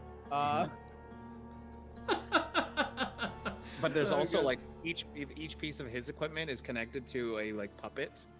So it's like a puppet is performing the surgery. And it's got a whole bunch of these like delirium crystals, think just they're like connected. dust. He's definitely got like the puppets in there for like helping explain things to people in a less distressing way, though. It's For got sure. like the red ribbon for blood. One of the puppets. Yes. Like he's Shakespearean. This is you. We're going to just pop that off. Ribbon. Just lots of ribbon there. All right. You Oh, guys man. are tremendously helpful, and we'll let's see down the road. Let's see what the next room has Not to how hold. I would describe them, but that's perfectly okay. Yeah, trying to be nice to my team. Well, now that Keep we've me killed all alive. the mummies, Bailey's is gonna Oh, finish yes, that next certainly. sword up. Okay, cool. So in this circular room, I'm gonna read this description. The description's really cool. Are each of you going in the room out of curiosity? Yeah. Yep. Right. I just want to make sure. I'm gonna wait for Drexel to go in before I go in.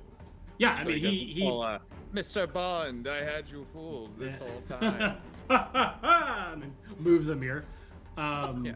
That's a Jimmy Carr laugh. Yeah. Cool. Yeah, so each of you kind of wander into this room here. I was gonna say something before that, but I don't remember what it was. Time. What did We're cruising past 1 o'clock now, right? Yeah, I was gonna say with Let's keep like moving. like the combat obviously didn't do a lot, but the looting, the cleansing rituals, That all the takes time. mirror, probably about half an hour. So probably 115, 120. I would probably say, just as a time check. Cool. So you walk into this, which you see as you walk in. Elias kind of puts his hand to his chest. And kind of reverently kind of bows his head. Not overtly reverently, but like there's some reverence to be had about the large statue in the center. And this is a marble colonnade forms a narrow aisle around this circular chamber, each pillar set with a lighted torch. Murals upon the walls depict the deeds and battles of a valiant paladin, and a life-size statue of the man stands upon a circular podium in the center of the room. He is clad in plate armor and wears a resplendent helm, a shield upon his pack, and a sword strapped to his belt, a scepter at his side, with a phylactery around his neck. His outstretched arms extend fully to his sides, and his palms face outwards. Cavities in the statue with the right thigh, jaw, and several knuckles hold the few remaining bones of Saint Vitruvio, each etched with delicate prayers. Glass spheres rest in the statue's eye sockets, and within the palms of the statue's hands are stigmata-like holes, each filled with a small lens. Hundreds of lit candles are set around the room and set around the statue and about the room, and a mirrored shield is fixed to the wall to the south. Okay. Hands with the lens. What was right before the mirrored shield fixed to the wall in the south? There's a bunch of candles in the room. Hundreds of candles. Okay. Lots of candles. And they're all lit. We've got the cavities holding the bones. We have holes in his palms filled with lenses. We can see him carrying, his Shield and signature scepter. shield, scepter, phylactery, sword, and backpack. Yes. Yep. Okay. And they're all part of the statue. Right, they're all sculpted. Yeah. And his eyes are glass spheres. Oh, okay. Eyes. Are they glass spheres similar to the lenses in the palm, or different? Yeah, except these ones are round as opposed to flat. Okay. I'm gonna put out the candles. Okay. Yeah, so you go through and you start snuffing out the candles. And Elias doesn't really move. He's just kind of like watching. He's just kind of curious. He's like, I don't know what you're doing. And you see, as you start to go through most of it, he kind of just like licks his one of the candles and just kind of sits there and watches. Impressive and goes, yeah. and all the candles go out. Yeah. No, I'm gonna say everything we've been dealing with is a puzzle of light, and if we have ambient light sources, then whatever light magic we focus won't be read by whatever wards might exist. So in darkness, we can find the truth of what's working or not.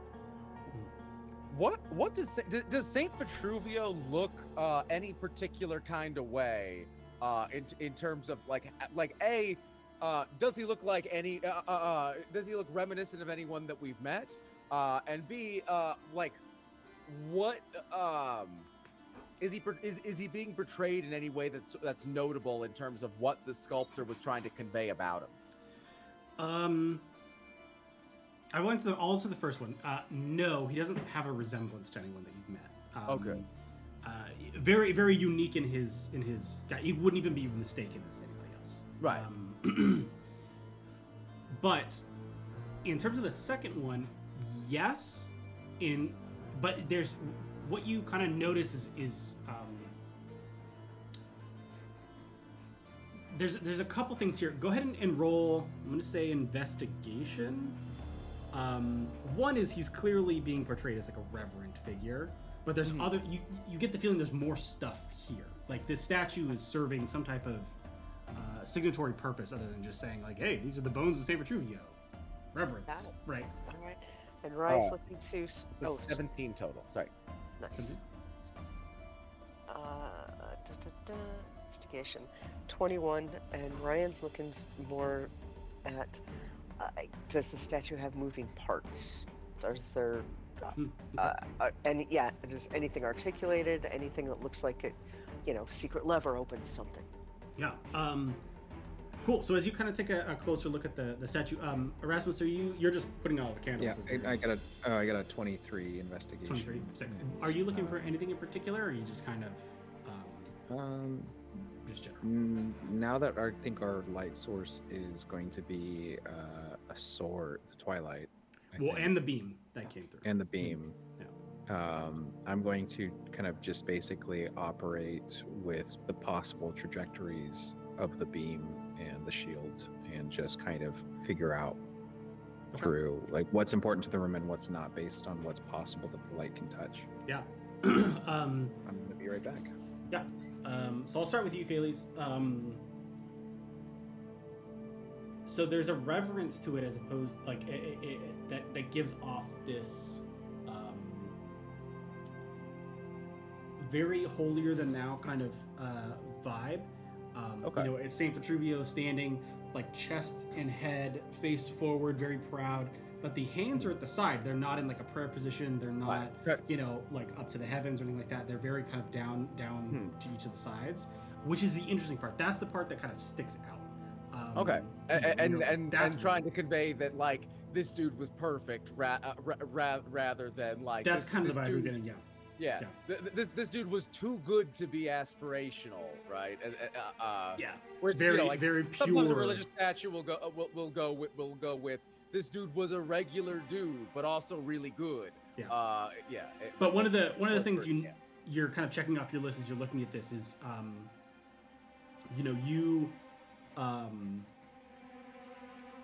see most statues that would depict like reverent figures are kneeling. Or hands are kind of here and locked in the palms. Showing off their piety. This is about his perfection. This is him, almost very angel-like, right? No wings or anything, but very angel-like. And you're you kind of keep getting drawn to these palms as you're kind of looking at it. And the statue is facing, like, if you walked in on a clock dial, let's say you walked in at 9 o'clock, the statue's facing like 11. Oh, that's weird. And so you can see that the light is like off a little bit and kind of hitting in the hip. What's the base of the statue look like? Does it look like it could turn? So that's what Ryan was looking for. And sorry. Ryan, you find that it's very similar to the fountain that you found, is that there's little handholds at the base of it. Okay. Whether or not that means that you can rotate it, who would need handholds for the base of a statue apart from carrying it? But who is going to carry a statue by their hands, right?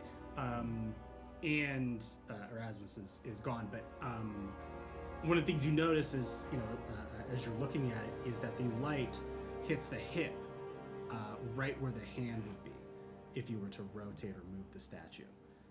And the shield set on the southern wall is the exact height that the eyes would look at.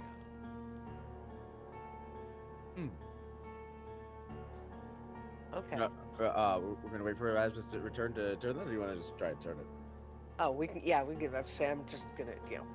point that out. Yeah. So let's give it a shot. Let's take a quick break while he's gone. We'll come back in just a second when he's here. All right.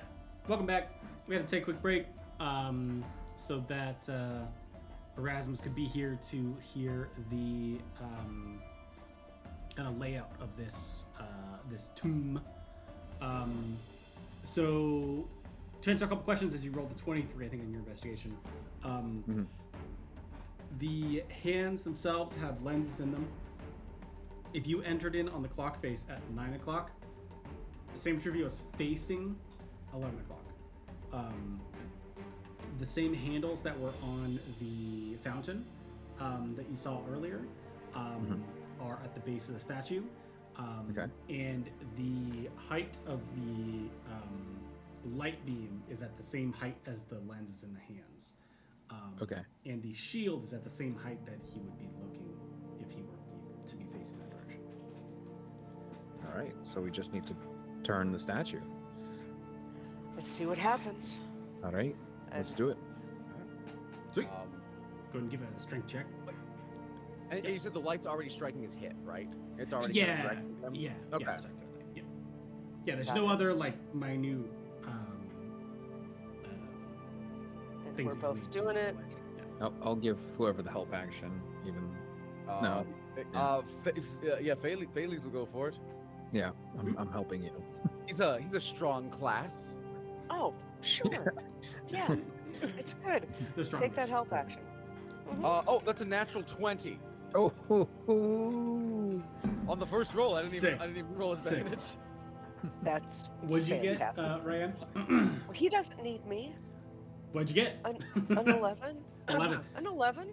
So you both put your hands on it, and meanwhile, you have like a very seasoned, strong, like urban hunter in Elias Drexel. You have like a armorless melee fighter infused with a saint standing next to you.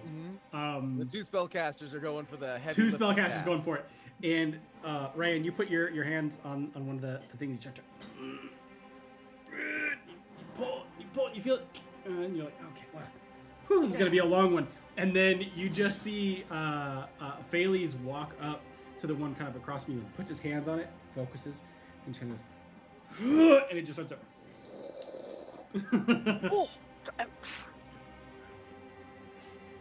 Oh, don't know what got into you, but nice. And so you can turn it. Fayles stands kind of straight all for a around you. moment and then takes a couple steps away and. Okay, so where are you turning this? Are you where are you trying to turn this to face? I just want to. I think we were trying to turn it to face, so the light was kind of hitting the hands dead on. Oh wait, there's two hands. Yes. And it's narrow enough that it's only going to hit one of them, right? Yes. Yeah. Okay. So you have two directions to face him essentially, if you want to do that. Yeah. You have two hands. To let's get it on the left hand first. Okay. So you turn it one direction, essentially coming back. So he's, kind of forward. Sorry. So instead of facing 11, goes to noon on the clock face, and you see the light perfectly goes into the lens, and you see a faint light kind of come out of the eyes. But it just hits an empty wall. Okay. Can we keep turning then and go for the right hand? Yeah. So you keep turning. Same thing kind of happens. There's 4 orientations because we could do front and back a hand too. But yeah. Mm-hmm. Yeah. Or maybe we need to split it and get both hands. Yes. We have a mirror to bounce the light again here. Yeah. But it is a faint light coming from his eyes, right? When we do the other hand, is it a faint light again? Yep, it's the exact same faint light, except this one actually lands on the shield on the wall. So as you turn it all the way around, the light actually illuminates the shield, with it going in his right hand. So it illuminates. Is it not? Is it diffused? Is it like weaker at this point? Yeah. Okay. Okay. Yeah. We do have some glass bottles from expended potions. Can I see if I can rig up a prism to try to sure, if you want to split this light into 2? Yeah. Unless is there anything in this room that might be helpful for that? Yeah, that's just like is there something we can bounce off of in there? Go ahead and roll investigation for the room. Yeah, because we have the we have our mirrors, but we're never gonna 30, 20. split it with 2 flat mirrors. Okay, dirty 20, and looking at it, trying to figure it out, and Rye's not the smartest, but really thinking about what we've already seen and what she's already seen them do. Mm-hmm. Yeah, what makes sense? Cool. So you're looking around the room. There's no other like a reflective material in here that you could tell. I don't think you have another shield. Do you have another shield? Not with us, no. We used all the shields that we found. Right, that's what I thought. Okay. So there's no way that you could tell to bounce the light around in a way that would be beneficial. You have holy water filled jars and stuff, but every single time you try and kind of bounce that into direction, the light is super weak. So while you might be able to get it to the lens, it might not be strong enough to even bounce through out to the glass spheres on the other side. Okay. So with trying to split the light, that makes it too weak as well. When we have the light directed from his eyes at the mirror, can we bounce to the other hand, or is that too weak as well? That would be too weak as well, because it's coming out as very diffused. One of the things you notice is you're looking around trying to find out, is there any reflective material or anything like that. You see on the far end, pretty much the exact direct opposite where his hand is facing, what seems to be almost like a little doorway. There's one section that's not covered in a mural, but it's a closed door. Are the eyes scratched or clouded that we can tell? Not that you can tell. No, they look pretty clear. But as it goes through the lenses and diffuses up into the glass spheres, it seems as though it's half of what you're going to need to properly. And this is all coming from that first statue, right? So we might need to light up another statue. Yeah. You might need to find out what's beyond the door, right? Well, I think we're probably going to solve this puzzle to open the door. Yeah, and the statue, other than the turning of the pedestal, the statue, the arms don't move, legs don't move. There are no moving parts on it. Nope. Okay. So with if you want, you can roll insight as you're kind of thinking of the kind of layouts of this. We haven't seen another of these trying to figure out. statues. I don't know anything. You have That's not. A 3 on insight. A 3. Okay. That's a 3. It's a hot 3. Did we ever go north from that 4-way intersection? You did not, and there were also 2 doors to go down to what you would assume would be the catacombs. Oh, cool. So there were two fully clean doors in the cathedral, though. Maybe we need to go there first. Well, if I don't know. So we know there's areas of the catacombs that we haven't explored. We won't have to go back to the cathedral though, because we know that the light is going to have to travel through the catacombs to get here, so we know there's a path. So yeah, let's go back to that fork. Yeah. Okay, let's not think- not waste time. Sweet. Yeah, so you head back through the now candle-lit tomb, kind of following the reverse of the light sources. Taking that mirror with us, the unused one. From the statue chamber. Oh, so as you try and pull that one off the wall, that one's stuck. Oh, that one is stuck there. Yeah. Okay. However, that one's gold. That one's not silver. Oh, Or neat. glass. That one's gold. Okay. So you can collect your shields along the way, though, if you want.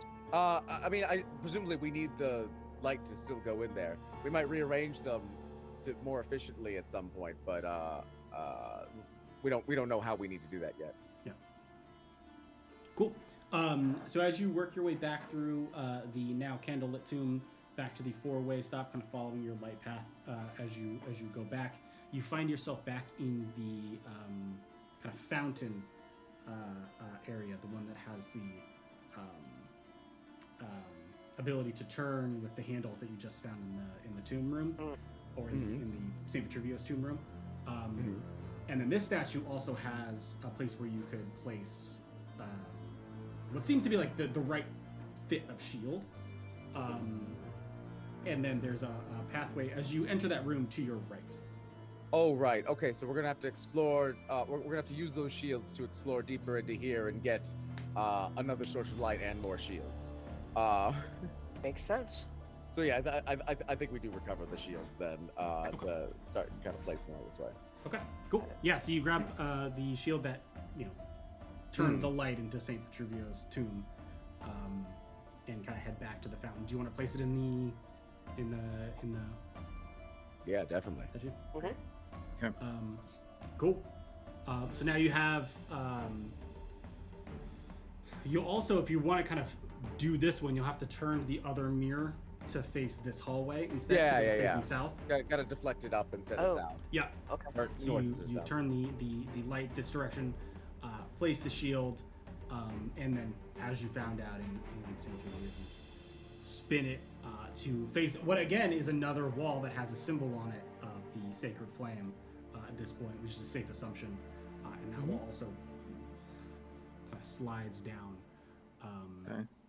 And you find yourself in essentially the library. And this one doesn't have any candles in it because it is a library. Noted. Noted. Well, most of those candles are heatless candles. The ones that are still burning this long are. Okay, I will read this one. Yeah. The What they got up here? scriptorium is a large square room filled with wooden shelves from floor to ceilings. The shelves are overflowing with assorted texts, papers, scrolls, and documents, all loosely organized by date. In the middle of the room are 4 large wooden tables flanked by rows of wooden stools. Several old tomes and scrolls lay upon the tables, along with inkwells and quills. Ink stains the tables, and one of the inkwells is toppled over, causing the ink to spill to the floor and run through the cracks within the stone. Let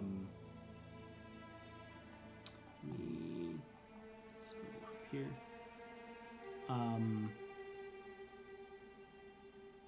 I think it is oddly missing some text here. At the kind of south portion of it. Hold on, I'm trying to find this thing. Hold on.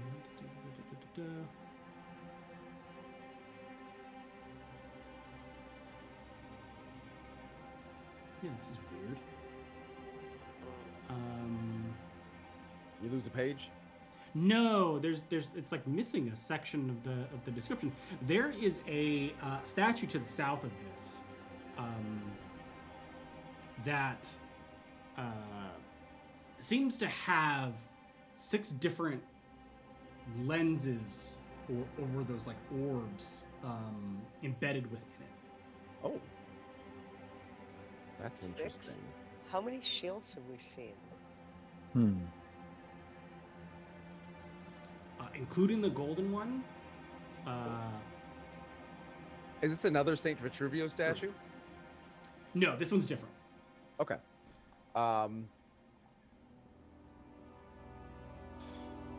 This one.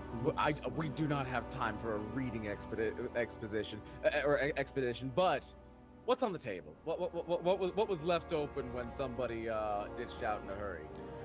Okay. Scrolls. Yeah. Yeah. Let's see.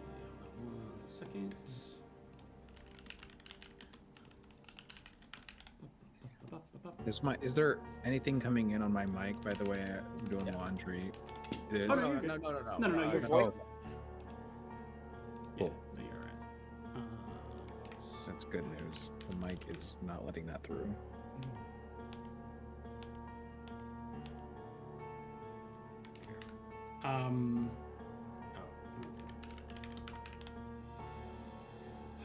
Okay, I need everyone roll me a perception check as you enter this room.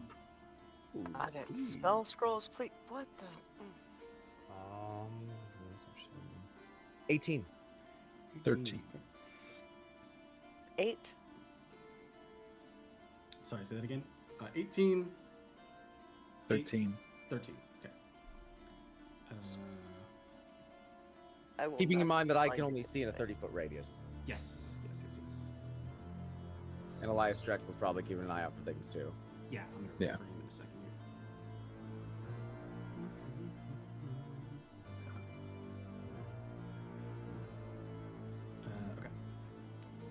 Okay. Oh, you're really high. Okay. I keep losing his stat sheet. It's so funny. Oh yeah, he rolled really high. He rolled 29. My God, he is a hunter, so I guess that makes sense. So as you start to kind of like walk forward to take a look at these scrolls, he grabs you and kind of shoves you down and kneels down and says, "Shh," and kind of points, and you see two delirium shaded called warp witches in Drakkenheim, which are essentially Drakkenheim's ghosts, start to kind of float in front of you, crossing. I recognize either of these ghosts. You do not. No, these are Bitch, different give ghosts. me my skin.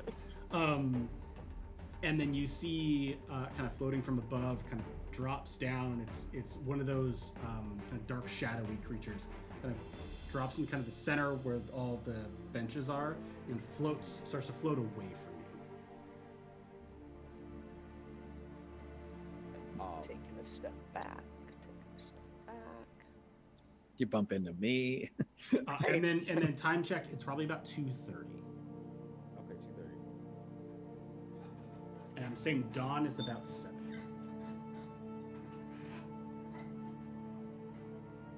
Okay, well, we're going to have to fight these things. I'm gonna look over at Elias Drexel and I'm gonna. Are you equipped to kill ghosts? And he just kind of like pulls his sword out and says, "I'll be all right." Or like. Is his sword obviously magical? It is not obviously magical, no. Okay. But he kind of tore through those mummies pretty quickly. Okay. Which is a safe assumption. However, you notice his sword is not silver. That'd be nice. Hey, if we're gonna do this, let's do it. Would you care to do the honors? Can we make a stealth check to see if they notice us Scooby-Dooing in the doorway? Absolutely, you can. They don't notice us. I'd love to get. Oh, they don't notice any of us. Net 20. 15. Very nice. That is a 11. So 11, 15, not 20. So that's what is that? 2. And actually, that net 20 is a 26. Yeah, I rolled that. I add stealth.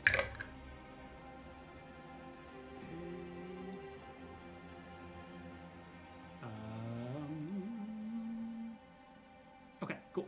Yeah. It doesn't seem like they notice you as you are kind of Scooby-Dooing in the hallway, kind of between the Okay. shelves. Very good. You guys ready? Oh. Yeah. For initiative, for surprise, did we want to use the 2024 rules with just getting advantage or surprise creatures have disadvantage on initiative? Yeah, let's do that. Do you want to just like try Yeah, the new that's 2024 rules out? Yeah, let's do it. Yeah. Yeah. The 2014 rules always felt a little stilted and awkward. It's just Yeah. like, okay, well, we're gonna wail on you for a while. Yeah. Cool. Yeah. Yeah, let's rock and roll it. All right, so we jumping in. Yep. Oh, yeah. 17. Let's get it. Hey. Do we have advantage? No, they just have disadvantage. Okay. But that means that we can still get advantage from other sources, which is nice. Yeah. 7. 16. 7, 16. What'd you get, Ryan? 17. 17. Great. For Commander Drexel here. Oh, it's Lord Commander. Is his thing. The way he swings that spear or that sword, I'll be calling him Lord in no time. Where is his? Oh, he doesn't get like a plus 2. Okay. All right. He's slow, so 3. Ooh. Okay, let me roll. Roll these.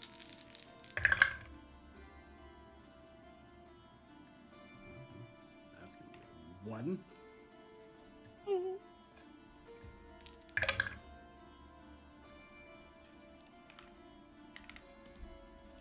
Great. Okay. Awesome. And then we're gonna go and kick it off. So Rayanne, that brings you to top of the initiative order. That is you. Excellent. Let me rearrange my list here. Great. Let's rock and roll it. Rayanne. Cool. What do you say? 3 ghosts cruising around? There's 2 ghosts and what seems to be like one of the shadows that you've seen before flying around. Okay. Let's start with the 19 to hit. The closest one. The shadow or the ghost? You do radiant damage, right? Based on what I've seen, would it matter?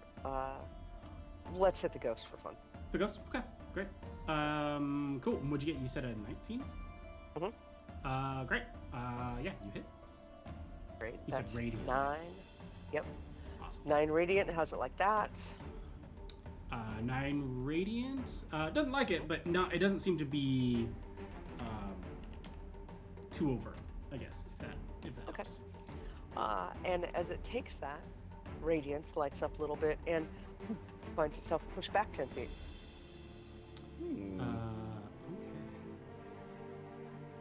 Okay. I don't know if it can be pushed back 10 feet. It's a ghost. Fair well, enough. So force damage in 5th edition is usually described as transplanar striking at like the soul. That's kind of It would- okay. So it it would just kinda kind make of sense to push goes it. past it. Okay. Yeah. I was just looking at the conditions and I was Banner like, gets- yeah, it kind of makes sense. Yeah. Got it. Incorporeal stuff in general should be immune Alright. to a lot of kinds of pushing. They don't get Yeah. anything formal, but they still should be. Yeah. Okay. Cool. Alright, so Well, yeah. force No, it gets push it radiant pushed one. back. Okay. Yeah, about 10 feet. All right. And seeing that, we're going to hit it again. We are not going to hit it again. Does an 11 hit? 11 does hit. Yes. We are going to hit it again. And that's 8. 8. Okay. Great. And I'm not going to push it. Do you get Yeah, to let's choose? push it back 10 more. Do you get to choose? Okay. No. I was asking. Do you get to choose to push it back? I think so. Because it says, I think the wording is up to 10 feet. Okay. Yeah. So that That's cool. feels like it's choice. Is that once per turn or is it every time? Every time. Oh my god. That's sick. Yup. Battle Master and Warrior or Fighter, eat your heart out. that's another 11 to hit. 11. Yes, that hits. I'm rolling 3s and hitting. Okay. And that's 8 more damage. Okay. And that was 3, yeah? Yes. Yep. Yes. Okay. So there, boom, boom, boom, hitting them. How's it look? It doesn't look great, but it's a ghost, right? So Right. Yeah. It's Um, still floating hard around. to tell. Yeah, it's still floating around. Okay. All right. Hey, let's get rid of these guys quickly. Yeah, That's. definitely. There we go. Who's next? Get him. Okay, Thales, it's your turn. Thales, Thales, chitin is crawling right now, but he steals himself, and as he's passing, Elias Drexel puts a hand on him, and he's gonna say, "Keep your head on straight." He's gonna cast protection from good and evil on him, because I do not want this man possessed and attacking us, and Smart. and he's going to hoist. He's gonna hoist Twilight High and step forward towards the spirits, The ghosties. the ghosties. And that's my turn. Great. Awesome. Smart.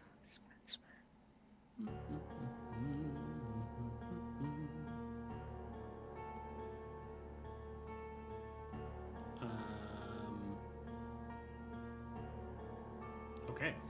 So you knocked. Did you knock the ghost back 30 feet or 20 feet? Because you knocked it back twice. Did you knock it back the 20. third time? Just 20. Cool. 20. I decided I wanted to keep him close for my melee friends. Yeah. Great. So that one's moved back. So it's about 30, 40 feet back. The other one is kind of just in front of it. You knocked it past beyond the other one. They both kind of disappear into the stacks of books in the different rows. And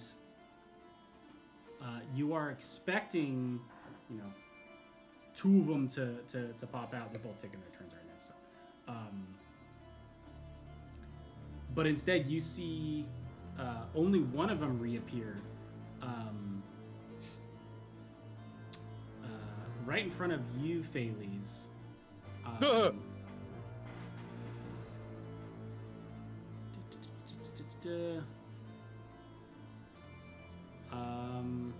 Yeah, I'm gonna need a charisma saving throw from you. Thales is just gonna step backward, hand to chest, and the hand's gonna kind of slide down to just kind of like stress touches crystal. Right. All right. Like it's so, okay. These are now, different ghosts. Is this a charm effect or not? It doesn't say. It is possession. Oh. Okay, okay, yeah. But it doesn't. It doesn't I say think if it's it's 5e. It's not a charm effect. Right. Okay, so straight charisma.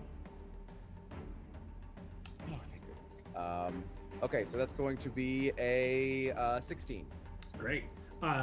So it flies up to you and kind of grabs the ghost, right? So it kind of just puts its hand upon your head, and you feel those very familiar tendrils start to reach into your mind. And you think back and you go, last time this happened, I lost my skin, and you mentally just bury yourself. And it goes, yeah, I think Faley's just in a moment of panic is just like, okay, there's nothing I can do to stop this directly. I just have to scare the ghost, right? And so I'm going to reach out to grab at the ghost and just dive forward to it with my flaming eye sockets. As though I'm about to possess it. It's like madness in Elden Ring. Yeah. You're like, ghosts. I can't actually grab ghosts, but I'm hoping he doesn't know that. Frenzied flame over ghosts every time. All about the act. All about the act. I just love Great, a ghost being like, your soul is mine. Oh shit! Yeah, I don't want it. I don't need it. What the hell, man? Put them back. That's so goddamn funny. Oh, that's so funny. Okay, Erasmus, your turn. So there's one ghost. There's that we currently can see? one ghost that you can see. Yes, Is and this the one other damaged? This one, I mean, it's hard to tell, but this one doesn't seem to be damaged. And then the other shadow creature is still not visible. It was tucked away as you began the fight. DM, How close is this thing to a bookshelf? Pretty close. I'd probably say 5-10 feet. It came out of a bookshelf to move on to the other DM. Hypothetically speaking. Yes. Hey, approach the bench. I have an idea. I would like to trap the ghost, but I understand that ghosts have the ability to permeate through things. And being ghost is my namesake, I feel like I would know a great deal about spirituality from the saint. Mm. I was wondering if holy water applied to a bookshelf and then pushed onto a ghost would trap it in like an impact way.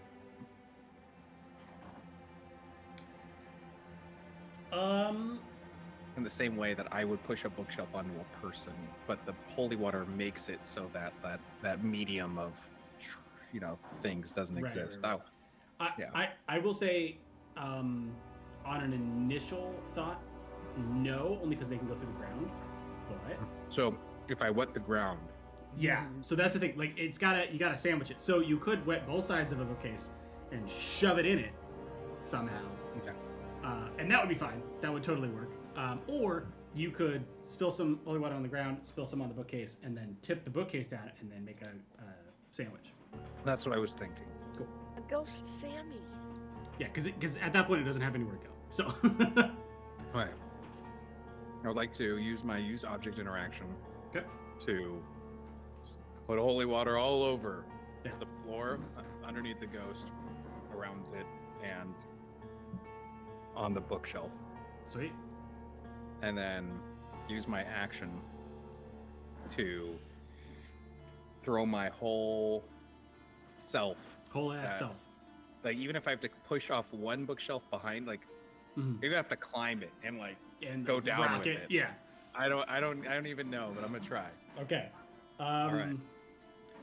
Go ahead and give me a athletics check. Because you got the holy water, easy enough. It's just water, right? So it's not a difficult thing to place. Just spilling water. But the tricky bit is, one, it's a heavy bookcase, but two, you want to make sure it tips in the right direction. Right. Okay. Fair. All right. I'm trying to find out. Is the goal to trap it or to damage it? To trap it. Okay. Basically take away its ability to permeate through physical things by making holy water like the limiter. Like, if holy water can hit it, things with holy water should become as solid. Right.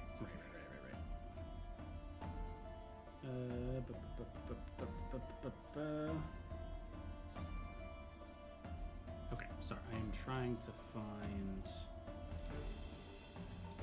some level of guidance here on a number here. Ah, there we are. Okay. I'm probably going to use my lucky feature on this because I don't want to fail. Yeah. Did you roll your strength check? Sorry. I rolled 11, and I don't know.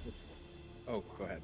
Yeah, no. Can I help him with that by literally helping try to pull the? Well, so it's not your turn. You have to give the help action on your turn. So could I do the help action for Ryan's turn? You could, if you wanted to. Okay. I'm trying to kind of do this because it's not like tipping over a bookcase isn't that hard. I mean, it I'll depends tell you on what. the bookcase. Can I? Well, that's can what I I'm take trying. damage? That's what I'm trying to kind of come up with. Can I get trapped under with it? Okay, that's a good. I think a good because you beat the knock it over score, but And I don't get not, out from under it. Yeah, that's not. It's not a big enough thing. So let's do this. Let's do. Because it's just in his everyday it's just wild element, young 18-year-old. Just I'm gonna. Oh God. So this let's is not do the saint thinking. 1d6 for you of damage because of the bookcase. I'll roll it. Wow, that spun for like ever. It almost landed on one like 3 times. So 6 damage. This is a heavy bookcase. That being said, that also applies to the ghost because you have made this a non-escapable wall and sandwich. So it is going to take that 6 damage as well and cannot leave. Oddly enough, you are also inside of it, which the way that this is worded, I want to make sure about this wording. So if you end your turn inside something, you take the damage, right? Yeah. Okay, that's what I thought. Okay. And you so get like, expelled. Okay, right. So like Ghost wouldn't take the damage. Like Erasmus wouldn't take the damage, but the Ghost would take the damage. Oh, that's so funny. Oh, so if it's ending in a creature, there aren't like specific rules for that regarding incorporeal things. But I think that comes up in teleportation sometimes, and you both take damage in that case. Okay. Right. All right. We'll just use that rule then, which would be a D10. Okay, we'll take 2 damage. Not much. And so now you are under this bookcase,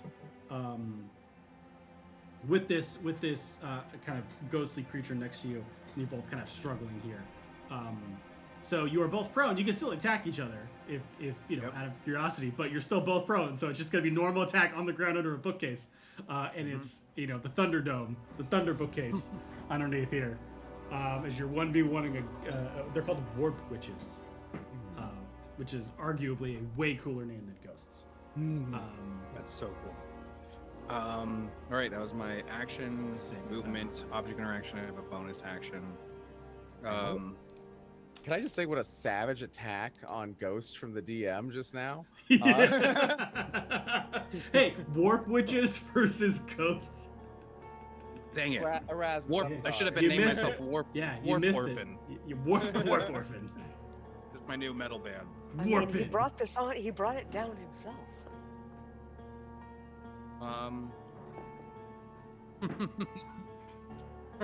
Oh no. Are you One gonna second, do please. it? Are you gonna do it? We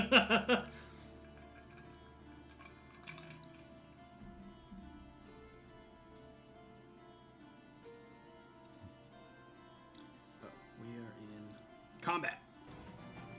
All right, Ooh, no, combat that's my turn. But Okay. next turn it's on. Okay. Okay. Awesome. All right.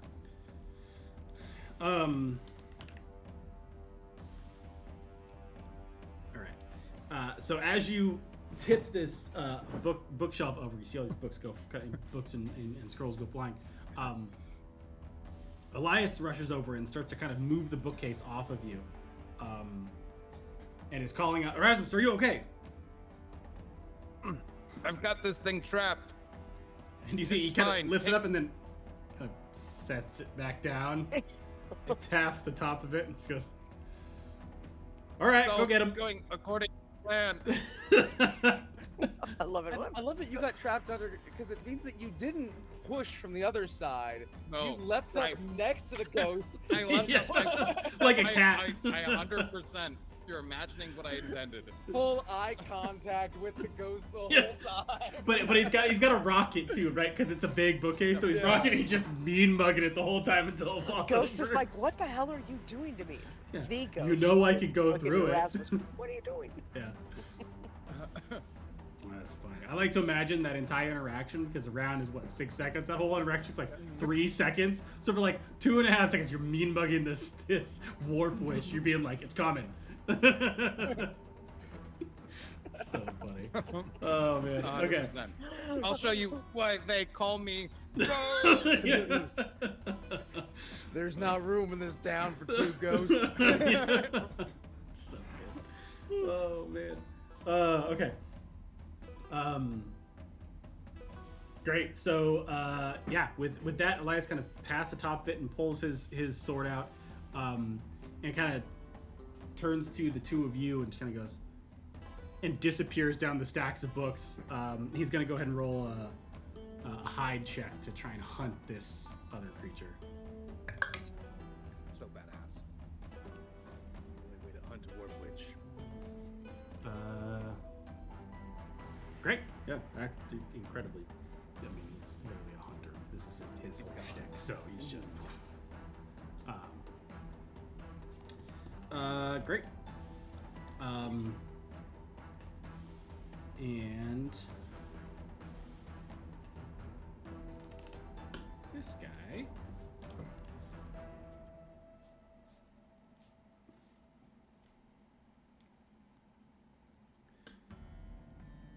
Great.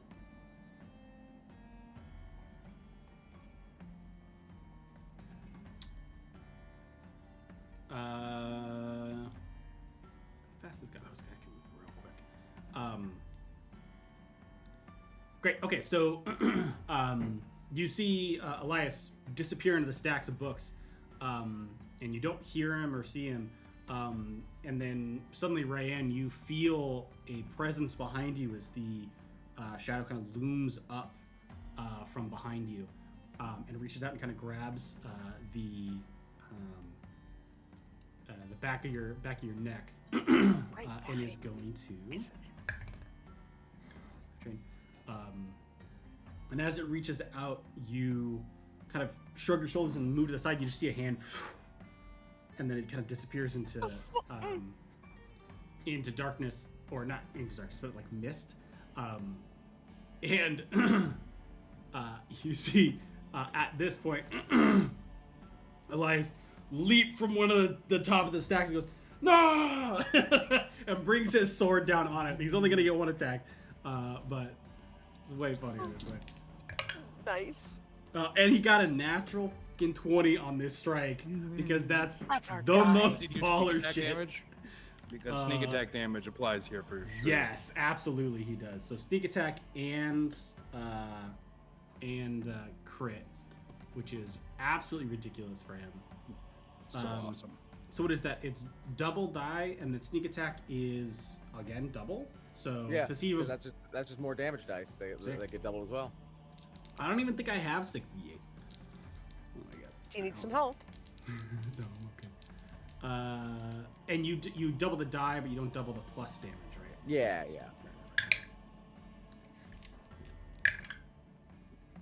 Wow. No. This guy's so badass. Jesus. Why is he so cool? No, we're going to impress him, and he's going to stay with us the whole time. In fact, I think I'd like to be a little lantern. I don't know if I'm in the realm of impressing a man after I dropped a bookshelf on myself and a ghost. Hey, you made a ceiling decision for incorporeal creature, a warp witch. We don't. All we know about this man is that he's very successful. He could be a freak. Like, It's true. he might He's be one into of us. us. I'm like, I He's don't one of hate us. that. Okay, so this is gonna take. One of Okay. us. So he just and swings, and it kind of slices through the arm that was going for the back of your neck. Doesn't really do much because it's kind of into mist again. But now he's kind of standing side by side, ready to rock and roll. Hell yeah. And he lands and he goes, "Found it." Nice. I just, yeah, you did. And I'm Just used that's those off my beats. shoulder. Just in time. Cool. It's your turn, Rand. Nice. Is there a target? Is there a visible target? Yeah, he's right behind you. Well, ooh, let's turn around and hit him. So close there's disadvantage. It's the Yes, shade yeah. of the remaining warp witch. This is the shade, the shadow. Cool. Yeah. With disadvantage, that is a 14 and 8. A lot. 22. 22. That hits a ghost, I suspect. Oh yeah, to hit, absolutely. Yeah. Yes. Sorry, I was looking at a different. Yeah, Oh, got it. And then 8, 10, 13. To force damage and push him away. Push him back through something. Okay. And because you're forcing him out, I'm pretty sure getting AO from that, from Dr. Elias Drexel, Dr. Lord Commander Elias Drexel. Oh, that's perfect. Am I I push him through the wall, and correct I on looked that at with him, the and I'm like, AOs again? Is that right? If they're being forced out of your Wait. Sorry. What was that? attack of opportunities, you get one if they're being forced out of your No, spawn. no, right? not typically. Like force movement doesn't trigger attacks of opportunity. Okay. Great. Okay. Sorry. Go ahead and fire your other ones if you would like. never mind. I'm like, never mind. Take it. And that's a 23 to hit. Yep. Can Can I please miss something? That's 10, and let's keep him where I can see him. So that's 10 more damage. Okay. And number 3 is a 6, 14 hit. Yep. Barely. All right, and that's 7. So that's 12, 12 more damage, and let's keep him around. Okay. Let's keep him around so he can get hit. Sweet. Okay. Yeah, he's starting to fade a little bit. Doesn't look great. So those are some fantastic hits. Totally too bad. Cool. So Thales, that is you. Your turn. Outstanding. This shade is looking bad, you said? Yes. Yeah. You know, I don't have a ton of spells that are super effective against them, but I do know one thing that shades hate, and that is cold steel. And so Melancholia is going to distract him a little bit and give me the help action. Okay. And I'm going to slash out with Twilight. Yeah. Get him. Advantage, thankfully. Hey, that's a 19 minus. A flat 19. Yes, So, nice. Because I have the +1 as well. So yeah, 19. Oh wait, no, and I'm a proficient now, so it's actually 22. Excellent. Even better. Even more cold steel. Excellent. So that's going to be a big ol'. Got 7 points of slashing damage, magical. That's great. That's the biggest hit I've ever gotten with this. Nice. You said 7. 7 points, yes. Great. That sword looks good on you. As Thales carves out with the most competent looking swing anyone has ever seen from him. Oh yeah. Nice. Learning. Little shaky, but he's got his edge alignment. Yeah. You know. Yeah. Oh, You see, you're getting the like, hang of it. right in front of Elias. He goes, nice. I'm working on it. It was great. And that's my turn. Awesome. Okay, so now we have the Thunderdome fight. Let's get this ghost just gonna roll. It's just a flat roll. It's gonna be like those two boxers that just punched each other in the face. Oh, in the Don ring. Fry. That is exactly Don Fry. yeah. And, oh my god. Is this the ghost that already whiffed its possession roll? Yes. Attempt? Yeah. This happened Yes. right next to Insult. Bailey. It did. It literally was like, and Bailey's like, oh, okay, and it just like turned and attacked another ghost. Oh, so good. Fear. All right, let me roll it up here. What am I rolling? Well, you're not rolling anything yet because it's still. Nah, I'll have you roll. No, I'll have you. This one missed, so it doesn't matter. Yeah, and it's just gonna end its turn trying to reach out and grab you, and you somehow and to move out of the way. And then the other ghost is gonna take its turn first. The other witch is gonna take its turn.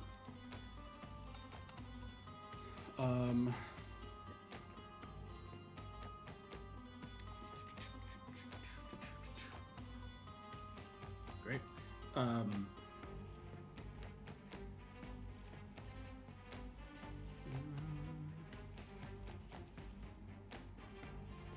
No, I wasn't doing that. Oopsies.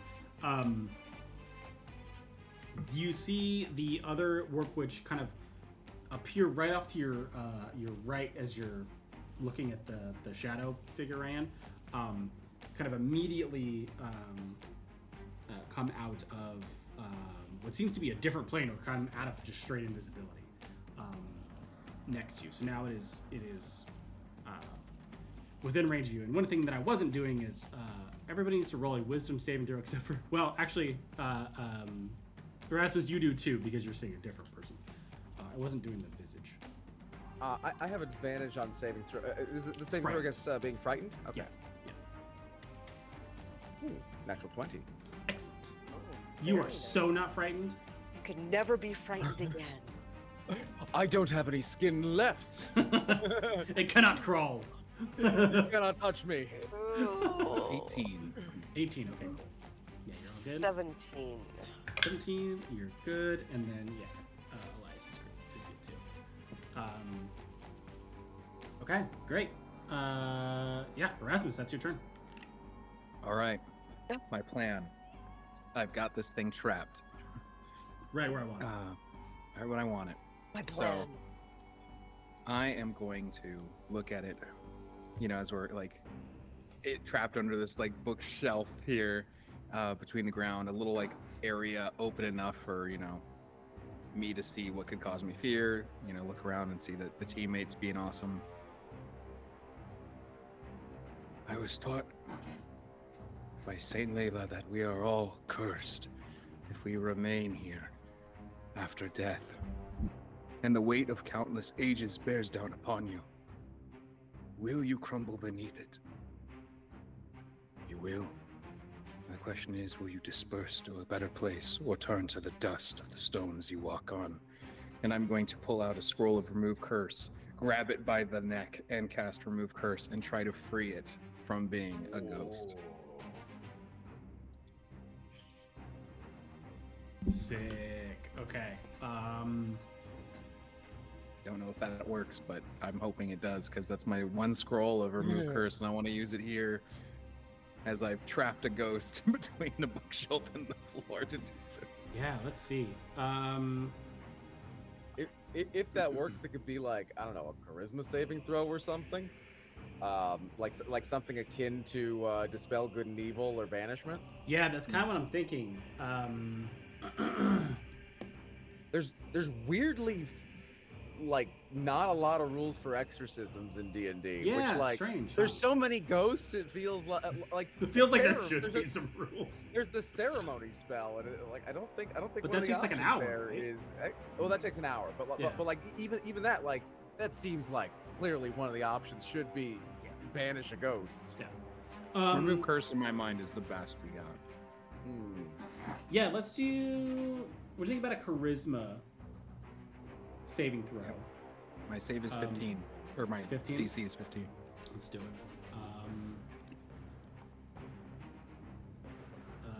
Great. Ghosts are surprisingly charismatic. That's.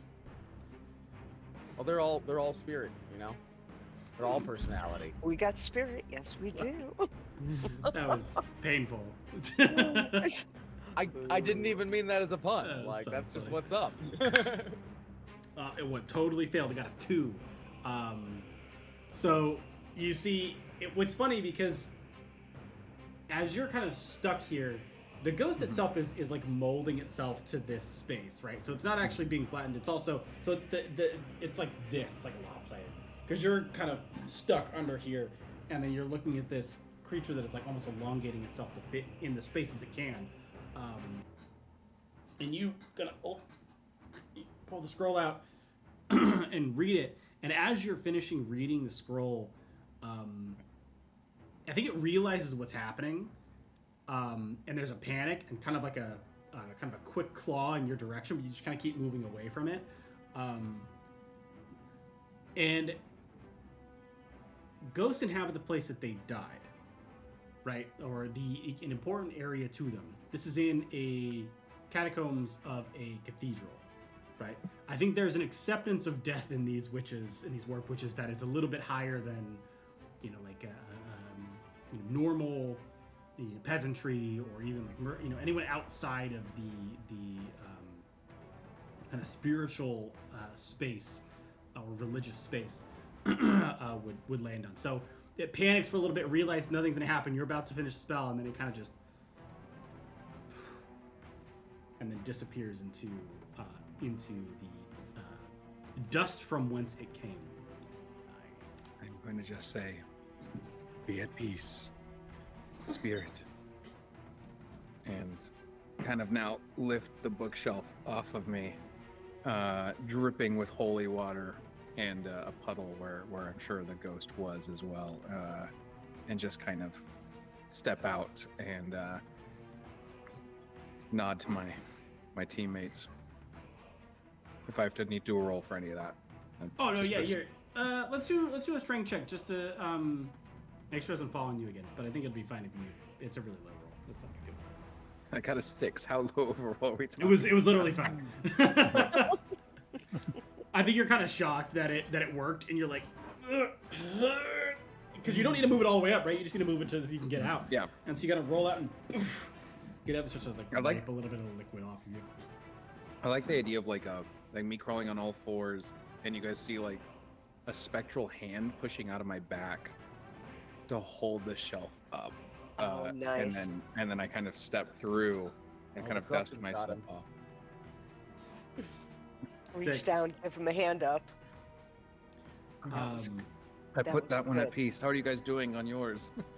That was really good. We're about to put these one in pieces. Elias Drexel says he's ha ha. Yes, so peaceful. Some rest in peace, other rest in pieces. Oh, I'm all out of scrolls for that. Good luck. We'll get these other. I think there's just one left. We've got it. Actually, and I'm out of holy water. There's 2. So there's the one that came in from the ethereal realm, and then the one that tried to grab you, Ryan. Okay. Just a couple left. We'll take care of these. Be out of here in a minute. Yeah, Elias is gonna jump in. He's gonna do 4 attacks. He's going hot. 4 attacks. Wow, that was a terrible roll, like on all of them. But it doesn't really matter because he has as long as none of them were 2, which some of them were really close to being a 2. Great, where am I? I don't know why I keep putting these away. He hits too often to put them away. Glad he's on our side.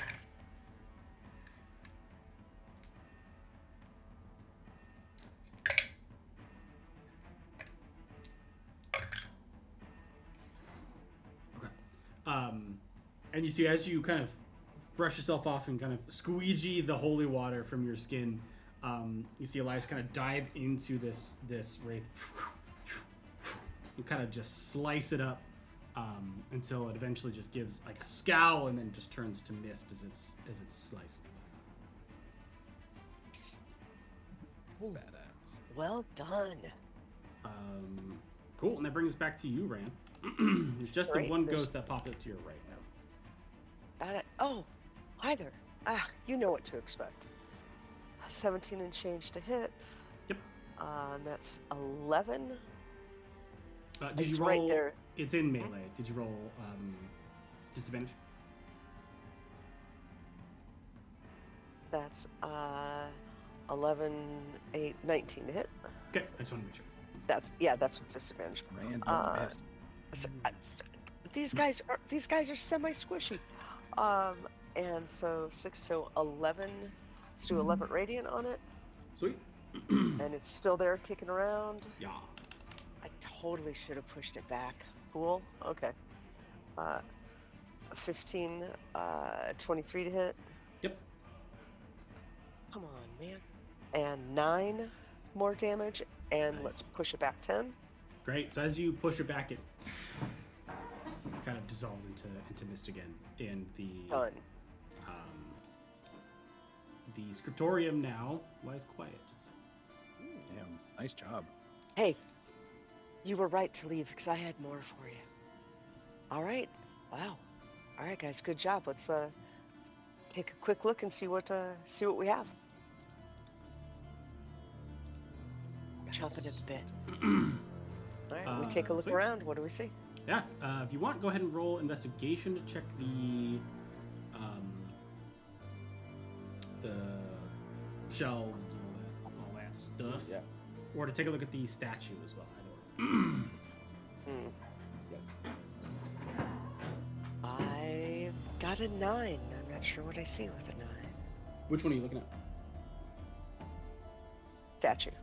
Statue. I got a 7 to search the room. Okay. Erasmus, are you looking? I got an 8. Okay. Which one do you want to look for? Statue or room?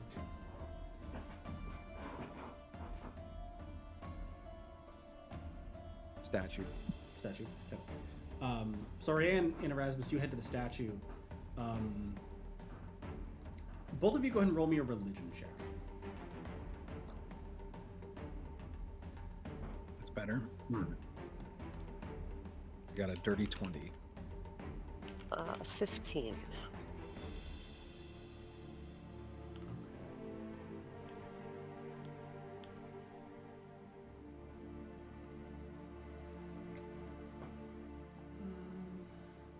Okay. So this statue, it was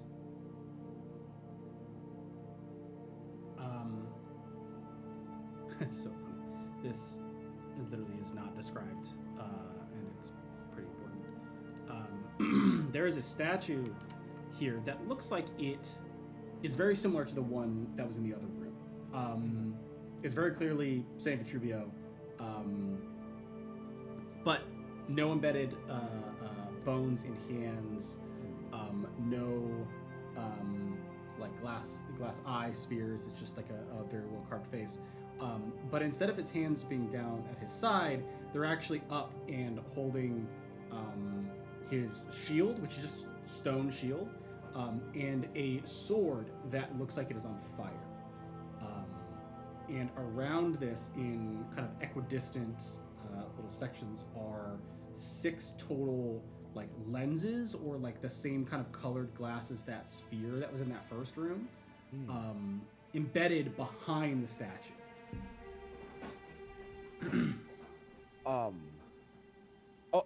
Is it in like a little like nook, and then the statue, the lenses are kind of around it behind there? Yeah. Okay. How many shields have we seen? Oh, I'm sorry. It's not 6. It is. It is 2. Sorry, I was doing the math. 2 lenses. I did the math totally wrong in my head. Yeah. 2. Never mind. Okay. Well, that changes things. So what do you think? We probably need to redirect the light, direct the light in here, and then direct both of those beams down and out. Oh, this will be tricky. Yeah. Okay. Do we need 2 of the shields? I mean, at least we've been consistent in using the light and lenses. Okay. Well, let's place the shields that we need to get the light in here, and then see if we have enough to complete it, and we'll figure it out kind of there near the end if we don't. All right. And I'll cruise out, and because the shield is just outside, right? Well, so you have an extra one, right? Am I crazy? No, I thought we did, but that was from that was the gold one that's affixed in place. But we collected all of the shields from the junction onward. The one in the junction is placed there, deflecting the light in here, and then we have the ones that we placed after that. Great. Okay. Collected in case we need to do anything. So with the light directed in here, does it hit the statue, or do we have to? It does. It doesn't hit the statue, but it does go over another right in the center, because you couldn't see it as you were fighting all of the specters. There's another X that lines up directly with the statue. There's 2 insets in the floor on this particular X, it looks like. But the light travels right over the X and goes to the other wall, which that door is also. Oh, okay. So let's go in there and see if we get any more mirrors. Mm-hmm. And so we're gonna. How many mirrors did we have past the fork? Was that? You have, apart from the one that you saw hanging on the wall, you have 2 total mirrors. Okay, so we have 2 that we placed that were past the 4-way fork, right? Yes. Okay, cool. So we're gonna lean those kind of up against the wall here, and I guess proceed to the next area. Well, so what you have right now, you have one at the 4-way stop, right? So one that's here in the center, pointing the light up, and then in the fountain room, that's where you placed your second one and shot the light into this room. Right. Which opened the door and then opened the far intermediate room. So now you don't have any more shields, but you just opened a far door. You're saying. Oh, there were only 2 total. I thought for some reason that we only 2 that you have found, apart from the one on the wall. Right. Which looks like that one would reflect light if you could pull it from the wall. But you couldn't. Okay. There was one placed at the L of the final junction, right?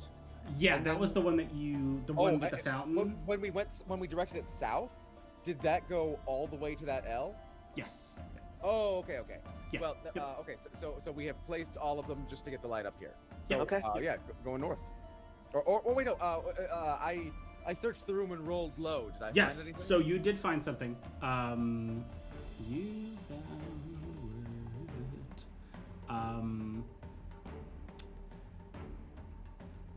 I was gonna give you the full here, but you rolled low. If there's a few different things going on, I would have started with that. I wanted to start with like seeing what's left open on the table, and then I wanted to see if I look into that that spilled inkwell and see if I could figure out.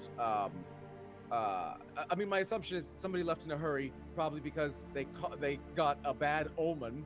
And so I'm curious what they were looking into at the time, but also whether if anything was, I don't know, left imprinted in the ink.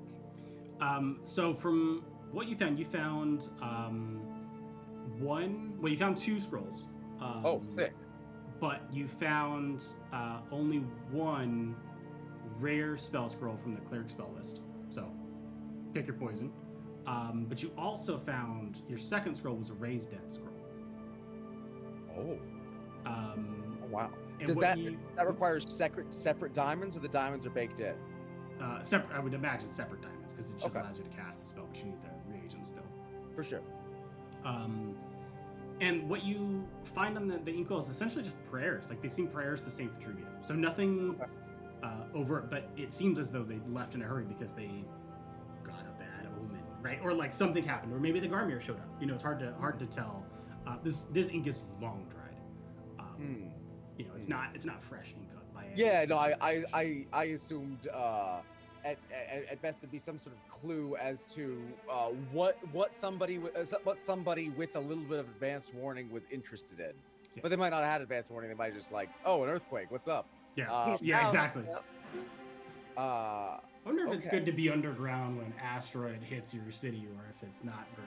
Depends on what sort of underground you are. Being in true. like medieval stone masonry, honestly, best case scenario. True. Like that's an expensive way to build things, but it doesn't fall over much. Yeah. Okay, so like since we're in the scriptorum at the Cathedral of Saint Petruvio, like, do I get the sense that this might hold documents that might be considered sensitive information, the kind of thing that wouldn't be shared outside of a secure church facility like this one? Go ahead and roll either investigation or insight or history. Okay. Dealer's choice on that one. And it will give you kind of different information. Mm-hmm. I will say that insight is a little bit more contextual, but history will give you, historical context. For history, that's a 17. 17. Historically, hard to say. Some do, right? Mm-hmm. Some definitely use this as a not the scriptorum particularly, but use vaults within cathedrals, especially if they are incredibly important places of worship. Mostly because it's difficult to say who would go through the pain of like finding the hidden thing in the church that's very well trafficked. Which the candles are never out. There's no one not here ever, right? Like there's always people here. Yeah. This seems like a place where non-clergy aren't coming through. Right. Right. And so Pheles is thinking like, this is there might be a different set of information here that I might find elsewhere. Right. And so you have to ask yourself, would does this the Von Kessels do that? Oh, I'm not thinking the Von Kessels. I'm thinking church leadership. Oh, church leadership. Oh, yeah. Well, then would church leadership hide it here or maybe in the castle? Or I thought you were talking about like royalty. Like, would royalty hide any special documents? No, I'm here? not looking for secrets of royalty. I'm looking for no. Okay, I'm curious about a couple things. I'm not going to look for them though. I'm curious about what is the history behind the affinity between the Church of the Sacred Flame and the undead, right? Or the apparent affinity, let's say. What's kind of the what sort of was the pre-fall of Drakkenheim internal church debate on the prophecies of Lucretia Matthias. Because, like, is there a more complex story than the one that is publicly known? But and this seems like the kind of place where that information might be available, but also we have no time, so I'm not going to look for those. Yeah, because it is about. I'd probably put it about 3 o'clock, if not 3:15. Okay. With all the investigations that you've done, not necessarily the combat, because the combat was kind of irrelevant, but the search. Yeah. All right. Cool. Hey, if there's cool stuff, we can come back, maybe. Yeah. Yeah, absolutely. All right. Let's move on to the next room. All right. Good. So you move down the opened hallway. I'm imagining that's where you're going, right? Yep. And I'm looking for ghosts, just cause. Yeah. So as you're looking, you don't even need to roll because you're actively looking for stuff. You see a hole in the ceiling, which is weird. That's bizarre. You get to the end of the hallway, and the way that the hallways work here is that they don't end in like a solid like wall. They're kind of like a curved, almost like a little alcove. And as you approach this alcove, as you're looking for ghosts, you're kind of keeping your eye out. You look up, and there's this kind of circular hole in the ceiling. That looks Just like goes you up. could probably go up into it. Because it goes up, and then as you can see with your blind sight and at least dim light, you can see it kind of juts again that way. Looks big enough to kind of move through. But then there's another hallway kind of going down to your right. On ground floor, not above you. Can someone give me a boost into that hole? I'll look at Drexel. Yeah, sure. Sorry. Want to give him quick boost ups? Yeah. I'm gonna Quick boost. See clamber. what we see. Right, I'll clamber up into the hole if it's low enough with the aid of my allies. Okay. Crab crawl up. Sorry, I'm looking at this thing. You guys ever see that movie Evolution? Yeah. So he hoists you up, and you pull up just high enough to look. And it's a small enough room where like your blind sight totally fine, actually, which is pretty cool. And the far end of this passage, which is about 30 feet, like you're reaching the end of your vision. You see 2 large like stone statues, each holding kind of a kite shield in front of them. Very similar to like the mirror shine ones, but they're not mirror shields. These are actually stone carved statue shields. In between them is a stone plaque that is shined to a kind of mirror shine. Like you could reflect something off of this. And can I run up and read that? Yeah, you can pull yourself up and read it if you want. I'm gonna stop a moment, like 15 feet away. Look at this. Look at the 2 statues. And be like, I'm sure it's fine. And I'm gonna go read the plaque. I am going to read it aloud as well. Okay. So actually, as you approach the plaque, you realize that there's nothing written on the plaque. It's just, it looked like a plaque, like it would have writing on it, but it was shined to like a mirror shine. And so you thinking, I can reflect something off of this. You look back behind you, and there is another one of those lenses above the entrance that you came in. So if we deflected some light up here, it would hit this plaque, and then No. And where would it deflect from there? It looks like, because you can't move this plaque, it looks like it's angled slightly, that you'd have to test it and see exactly where it would land, but it makes a lot of sense that it would land in this lens. Okay. And where we are, we do not have we do not have is the mirror going, or is the light currently going down the hallway that everyone else is standing in? Yes. Yeah. It is landing in the alcove, but this is on the ceiling, right? So whatever you do with the light, somehow it's got to go up. Does anybody have a way to bounce light up this hole?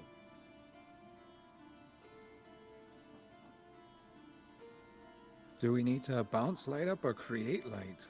Bounce. I think it has to be the light created by that statue at the beginning. I'll try. I'll go back and Grab the closest shield. Well, the shields are all in use. Does anybody have a way to create a reflective surface or Let me check. repurpose one? All I have is this bone saw I could polish up real nice. Let me check that. Okay. Right. Eldritch Lily. That'll do it. Human bones. Tonic of the gods. That'll let me see how I die. Manticore meat. Manticore venom. Olive shiny the dagger? raccoon. How about a shiny dagger? So I've got a dagger. My chef's knives are very very clean how and sharp. big is the beam of light that needs to be reflected? It's pretty big. Okay. Yeah, it's pretty big. Which is they use kite shields to reflect it down here. So. Does anybody have a white breastplate, perhaps? No. No? I've got that. I've got a spyglass. Probably not big That. enough. Okay.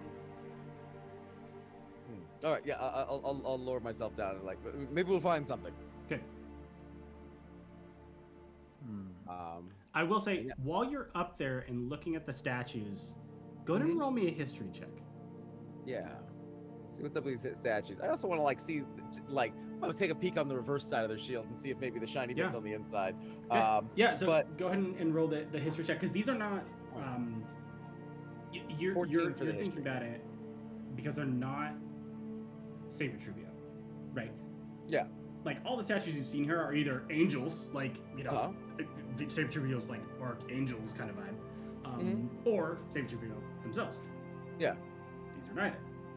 These actually wear the armor and garb of the House of Von Kessel. Oh. These are royal statue garbed, or royal garbed statues. That's interesting. In this little crawl space. And they're clearly a part of whatever team building exercise this puzzle was created for. So yeah, looking carefully at the statues, does there seem to be anything mechanical about them? It seems like Any seams? yeah. So that's it, it's hard to describe. It's hard to see because it's been so long. It's covered in a little bit of dust. You know, it's. I'm just gonna start grabbing parts of them and wiggling. Yeah, I mean, none of them seem to move. Okay. You could tell, but there are definitely grooves. What ends up happening is that the statues move to the side, and it seems like that center section with the plaque moves back. Oh, okay. So I can see how it might move, but I can't get it to move. Exactly, yeah. But Cool. it doesn't seem like a well-worn thing. Like, it seems as though this was placed here, maybe only opened a couple times, and then never opened again. Yeah, this is the half planned out section of the escape room. Yeah. Right? Or the super sneaky place. But we're gonna I'm gonna hop down and there's something up there if we can find something shiny. And I think we're gonna continue down the hallway. Okay. So as you go to the hallway, you're kind of looking at a mirror image of the other side of the catacombs. You get to another crossway. That in right before the alcove, I should say, there's another X on the ground that has like a little kind of opening that you can place it in. You get to the other crossroads down below. There's an X on the floor. You look to as you are walking down this hallway, because you're walking down like south. If you look to your right, you actually see another statue of an angel with another shield and a sword that are misaligned. And then you see the stairs up.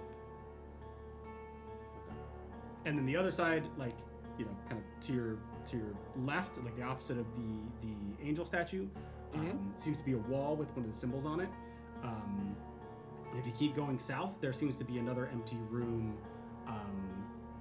down there. This one is actually different than the other tomb rooms that you've seen.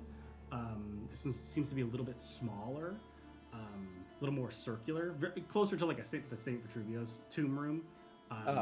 But it's not quite as lavish. It's hard to see. It's pretty dark in there. Okay. If we lift the arm Shields. the shield on the statue, does this angel light up as well? Yes. So as soon as you raise the shield up, the microwave light turns on, shoots back behind you over the X on the floor, onto the symbol on the wall. Door comes down, Beautiful. and you Do look we, into look another at the tomb. Goes all the way to the back, and you see another shield on the far side. There are There it candles is. lit in this room. Oh, lovely. Thank goodness. So I'm sure these wards worked just fine. We need the shield. We surely do. Maybe our buddy Drexel here with his understanding need for urgency can go ahead and now. If he can go ahead and get that for us. Well, let's yes, Drexel, if you'd care to, you are currently quite immune to much of what evil spirits can do. So if you'd like to lead the way. Odin kind of looks around you. And takes a couple long steps, gets you into the room, grabs the mirror, and what you don't see, even in the side of the mirror, is like he kind of winces and goes, Yeah. "Cool." Good man. Puts the shield on his arm and starts to Just walk a boulder back. starts chasing after him. Does there seem to be anything else in that tomb room besides tombs? Just tombs again, similar kind of mummy situation to the very first one that you went into. Again, all the mummies have jewels for eyes and are clutching the holy symbol, but these ones don't get up. As the... Yeah, we are broke, but we don't have time to desecrate everybody we come across. And then in the interest of time, with all of this, it's probably closer to 4. Oh. So he comes back with the shield, and hands it over and says, "Here you are." That one was easy. That room was easy. Quite right. Right. Okay. So the little circular room. Yes, to the south. Yeah. All right. So you head down there. Let me actually read this one.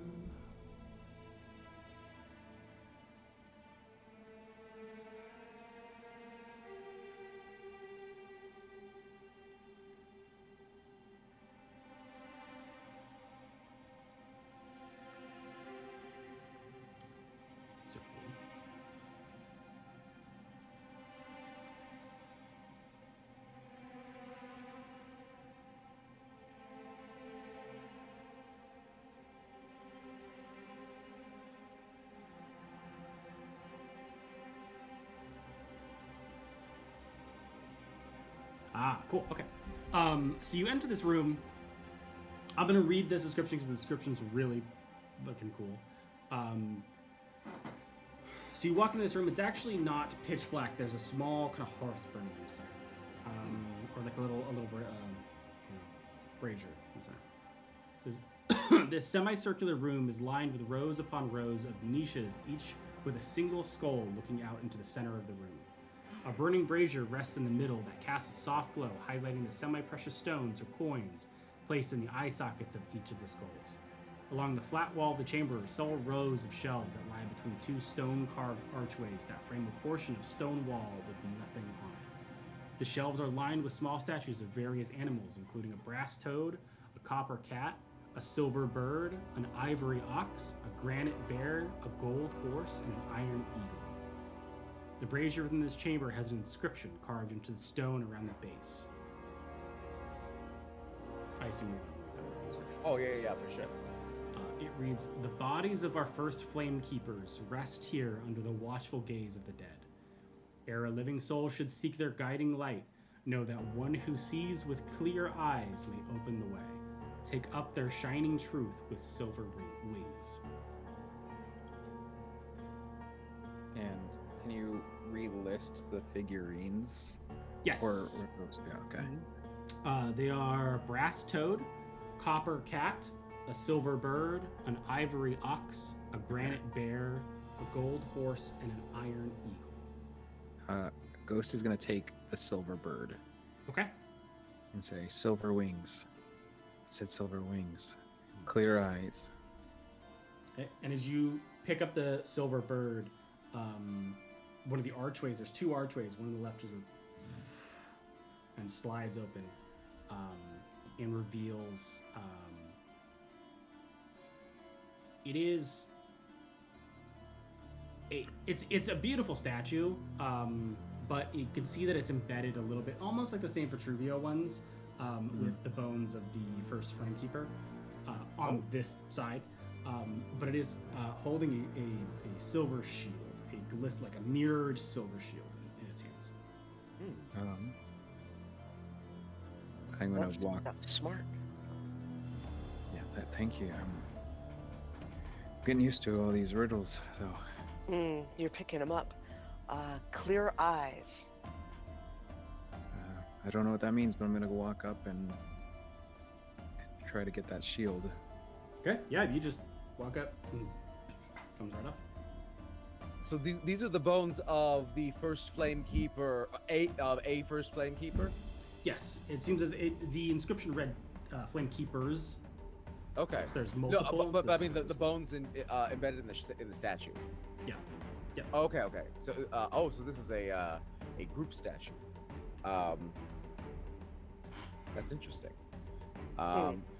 Do I do I have any sense of like within wizardry, is there a necromantic tradition of statue animation through bound spirits?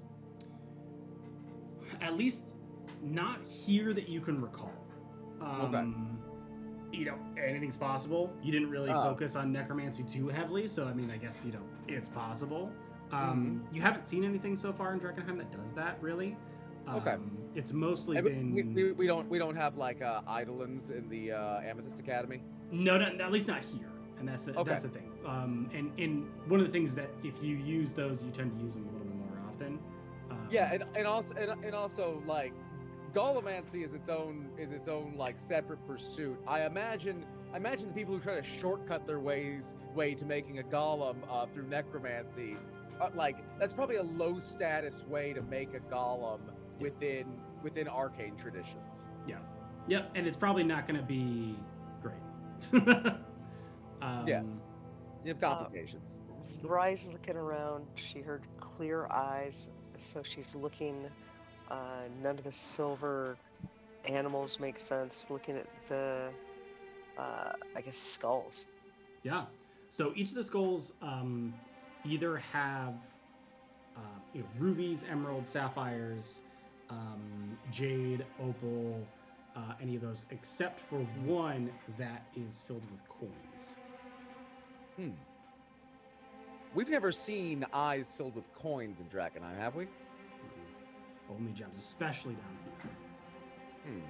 Okay, gonna go check it out. Okay.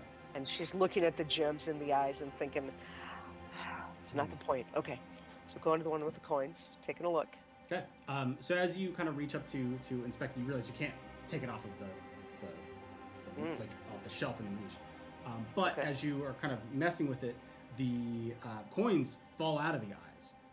And you realize you can look inside of the eye sockets, and there is a switch inside of the left one.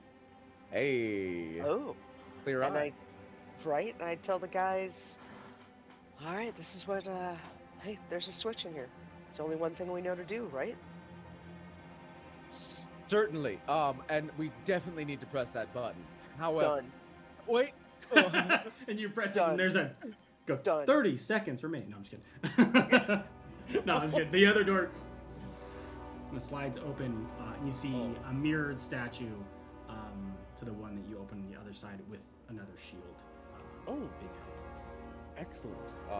So we have we have we can 3 solve all additional of them. shields now. Yeah. That's so exciting.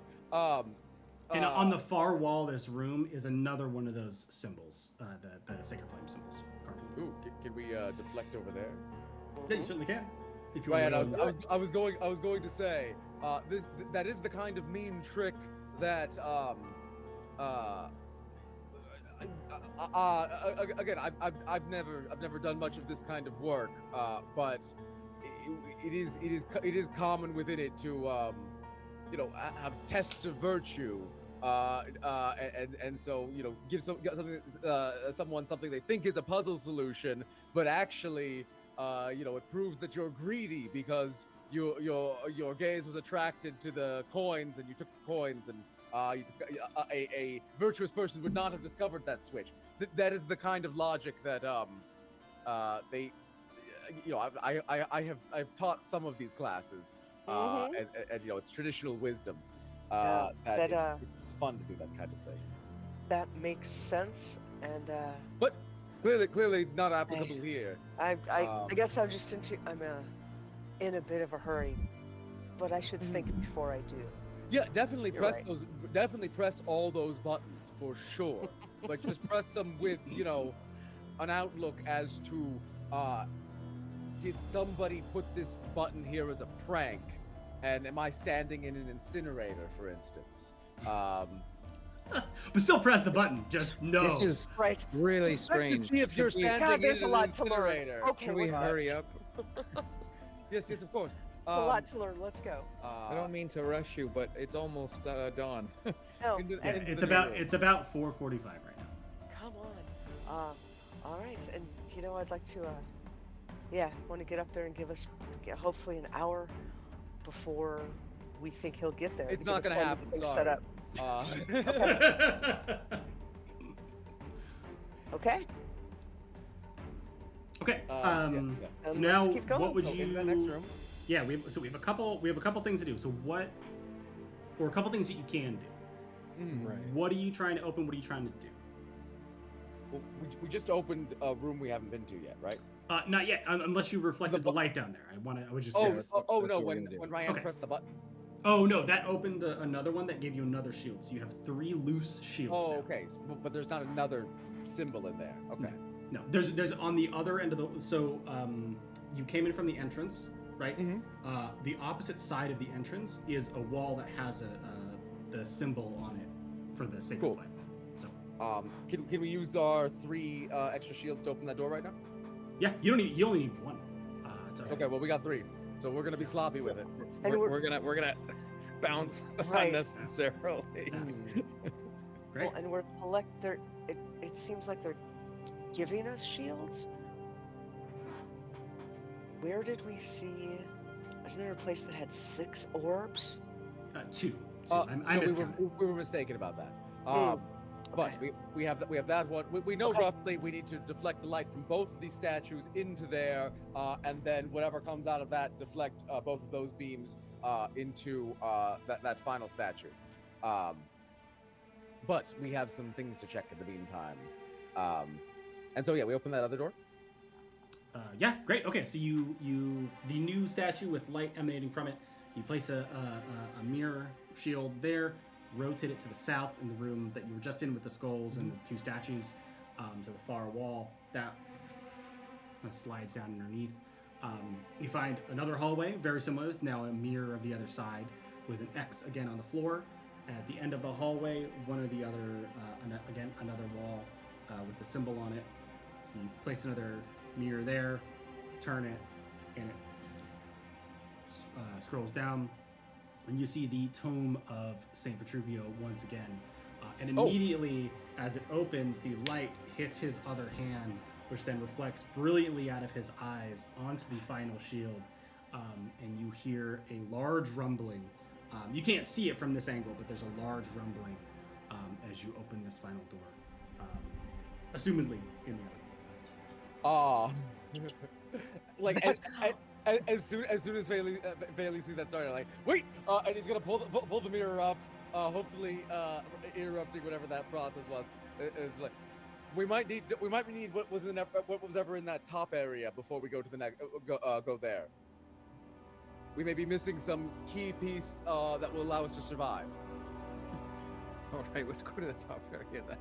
I'm All right, convinced. let's do it. That's all. I mean, I've seen this guy survive Never Right. keep thinking anything. Well, All right, so rushing back, Yep. deflect the light with one of these mirrors up to the top area, and see what happens when the plaque is illuminated. Maybe it will have a message on it. Okay, so let's see. You're doing 1, 2. You will need one more to get it Oh, correct. we have 5 in total right now. Yes. So do you want to run back and go get one from the fountain? Yeah, no, we're like You're just the doing the last whole- couple we're undoing and like working Great. back to Okay. there to do that. Okay, great. So you're just arranging them to. Okay, got it. So you reflect the light into the plaque. Plaque shines back, and interestingly, the plaque itself, as you light it, and it reflects into the symbol above, the room starts to illuminate, and it's the Von Kessel colors.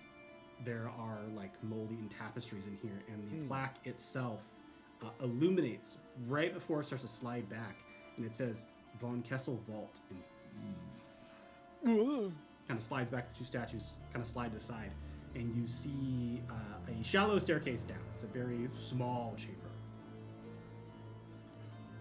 I think we all might want to come up here. Absolutely. All right. We're doing this. Okay. So you go down into this section. I will relay that the plaque briefly said Von Kessel Vault before sliding away. God, what a shame that there are no Von Kessels alive to appreciate this. So you Unless there What are you are, talking I about? look We know over of to several. I look over to Drexel. Are there Right. any Von Kessels still alive? he just not that I know of. I mean, Yeah. at least the queen is very difficult to claim alive, in my opinion. That's a bit harsh. I mean, But- she's awful, but Thank you. But out of all of the Von Kessels, she's the only one that I am aware that is still alive. We have yet to find any of her children, and you know, as far as I know, they were the only kind of heirs to the Von Kessel throne. You know, there's no family members left that have stayed or are alive. What are the Hooded Lantern's perspectives on supporting the most legitimate versus the best?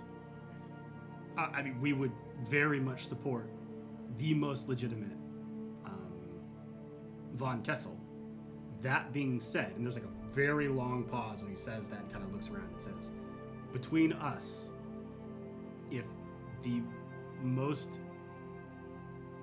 viable of the Von Kessels is the queen, without clearing her delirium state, I don't think any of us would be comfortable placing her back on the throne, as much as we would like to see a Von Kessel on the throne again. Yes, of course. All right, let's keep moving. Right, and we're talking as we're moving, and we're just looking. It's a at each small other. room. I mean, you're literally like you have to like crouch to Yeah. like be in this room. There's no investigations here. Everything's just kind of here for you. It's literally written in these sections: lineage records. There's a section that has a book called the Royal Will on it, and then there are little vials of a dark red, almost black liquid that are stored in like a little glass box. And we just take all these things with us. Yeah, Thought just, I was a ghost. Turns out I'm a vampire. Yes. Yeah. Is Valey's familiar with the tradition of divination that might allow somebody to test a blood connection through a sample, such as this appears to be? Go ahead and roll Arcana. I will do That's this gonna be a thing. 17. Yeah. 17. Yes. So this is hilariously very standard magical. This is like 101, right? Oh. Like if there is, this is like DNA testing in this age, right? Like if you need a DNA test with someone, you give them a vial of someone else's blood. If it glows, they are related. Okay. That's kind of how that works. Yeah, so I'm going to look to Erasmus and say, "Well, isn't this a boon? First things first. Chain of custody is incredibly important. None of us should touch that. And by us, I mean the three of us. Lord Elias Drexel, would you be so kind as to take that blood?" Yeah. Wait, I'm gonna lean over to because I got a 17 on my Arcana, so I figured I have the same knowledge here. Yeah. I'm gonna lean while he's like if he goes to the task of that, I'm gonna go to lean over to Thales and Ryan and go, should we tell the Hooded Lanterns that? Certainly, it's up to you whether this is the correct moment. Remember that blood becomes worthless if Elias Drexel dies. Not to suggest that you were going to do anything to him. Just be aware. That part derails me. Like, just be aware that the only value that blood has is Elias Drexel's word. all right. That this is where we found it. Ghost, if you want to trust him, we can. I don't know that we need to right now, but if you want to, again, I don't know very much about him. Good fighter. What's the vibe that we've gotten from this guy? Like, he's capable, he's serious, but like, Go ahead and do insight. like, in terms of agenda, 19 plus. That was a good. I was like, rolling pretty well in combat. Out of combat, not so much. And that is a 21. Yeah, 21. Elias Drexel defines the vibe of the Hooded Lanterns. The Hooded Lanterns, in the breakdown of Drakkenheim, the Hooded Lanterns are the old city guard, right? But they are what would be considered loyalists, right? They preferred the royal family there, as there was a sense of stability. They guarded them as well as they could, and most of their goal is to clear Drakkenheim, put the best possible person that is as close as possible with the best claim to the Von Kessel throne back on the throne. But faced with the queen being delirium enraged, essentially, and her children being nowhere to be found, and the king totally missing, right? And no body or anything ever found, and no other relatives even nearby. That claim is essentially like, who can we put there that is going to be the best person to rule if a Von Kessel doesn't show up? And he defines that vibe, right? He's like the captain of the guard, essentially. Like he doesn't seem to want the power for himself. He just wants stability back in Drakkenheim. That's the vibe. You don't actually know that for certain. It's just what you've heard, how the Hooded Lanterns portray themselves, how Elias himself portrays himself. He looks at this stuff and he's not like, I could take this and say that I'm it. He's literally looking and be like, these are so important to Drakkenheim. Right? He's like looking at all the stuff being like, this is exactly what we need as the Hooded Lanterns to find someone to put on the throne. Like to find the right descendant to put on the throne if the queen is not a worthy match. Yes. So, Erasmus, what I would say is this will be your staunchest ally, unless Nathaniel Flint moves against you. In which case, that support may crumble.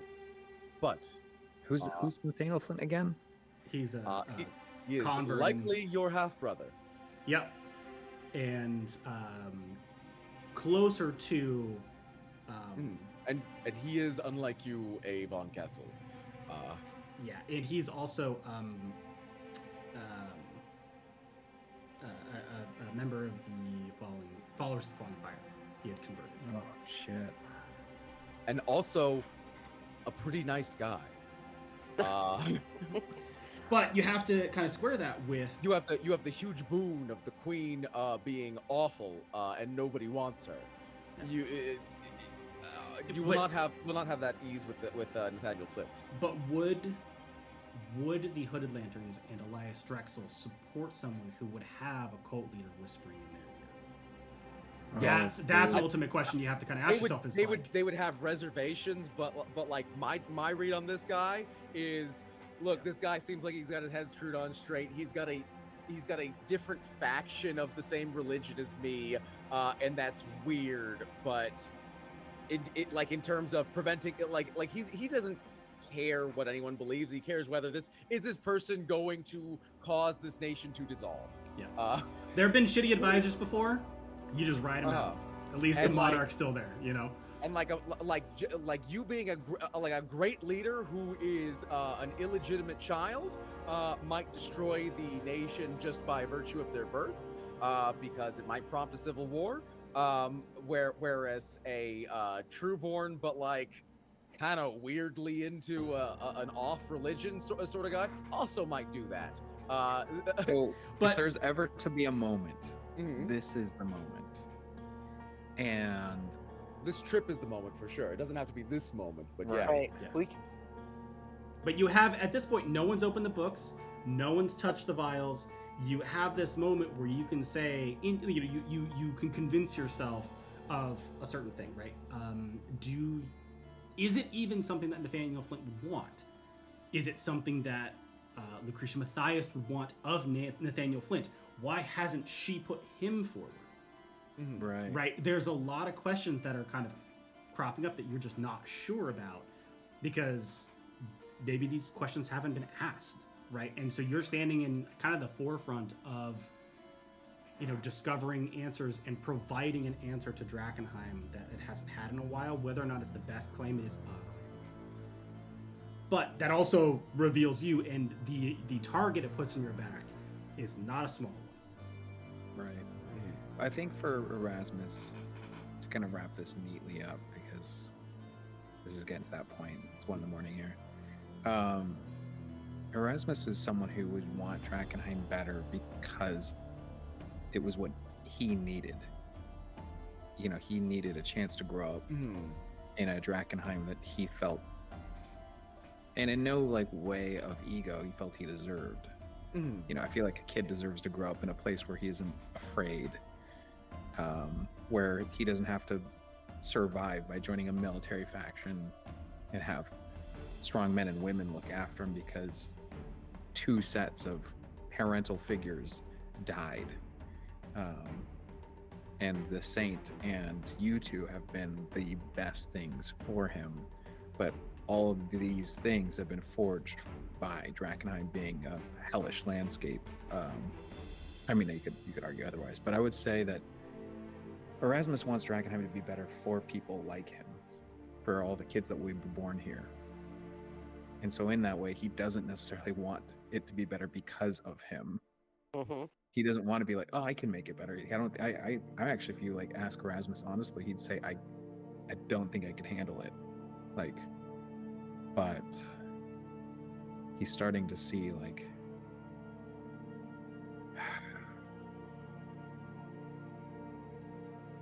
there's a value of either in this moment telling Drexel who he is and seeing what good can come of that, or continuing on with the adventure with his friends in this anonymous position and leave Drakkenheim maybe and not feel like he has to take care of it because there already is someone out there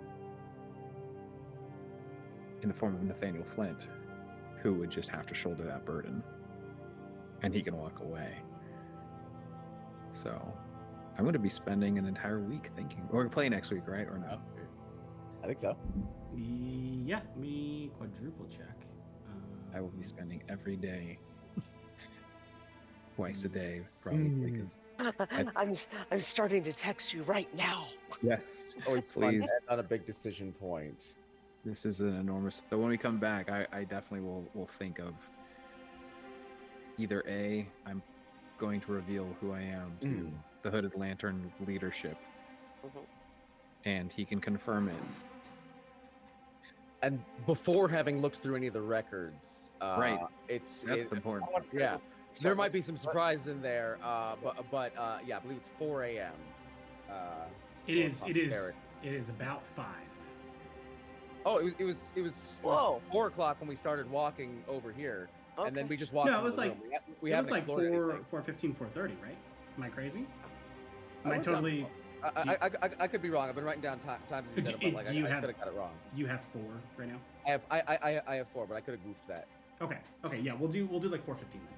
Cool. I thought it was like 4:30, 4:45, and then bumping it to 5.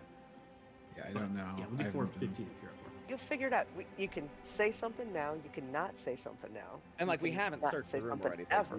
We just Yeah. opened the door. Yeah. Well, I Um, this we're not going to rush through this. So yeah.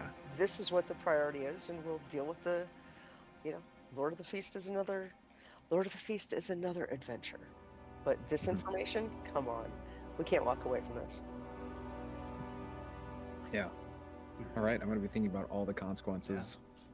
Let's do that. We'll call it there for this evening while you mull over the options in front of you. Thanks so much for watching yet another episode of Sleepless in Drakkenheim, yet remaining sleepless in Drakkenheim, as it is slowly becoming early morning on the dawn of the Battle of Templegate. Oh my God. We live like rock stars without the joy of it. Just let us know when to apply that point of exhaustion. Yeah, essentially. Yeah, it's definitely going to be when it hits 7. I'm going to be honest with you. Yeah, love that. I'm gonna need cool. healing. Thank you all so I'm much for gonna need watching. aqua. See you later. Take care.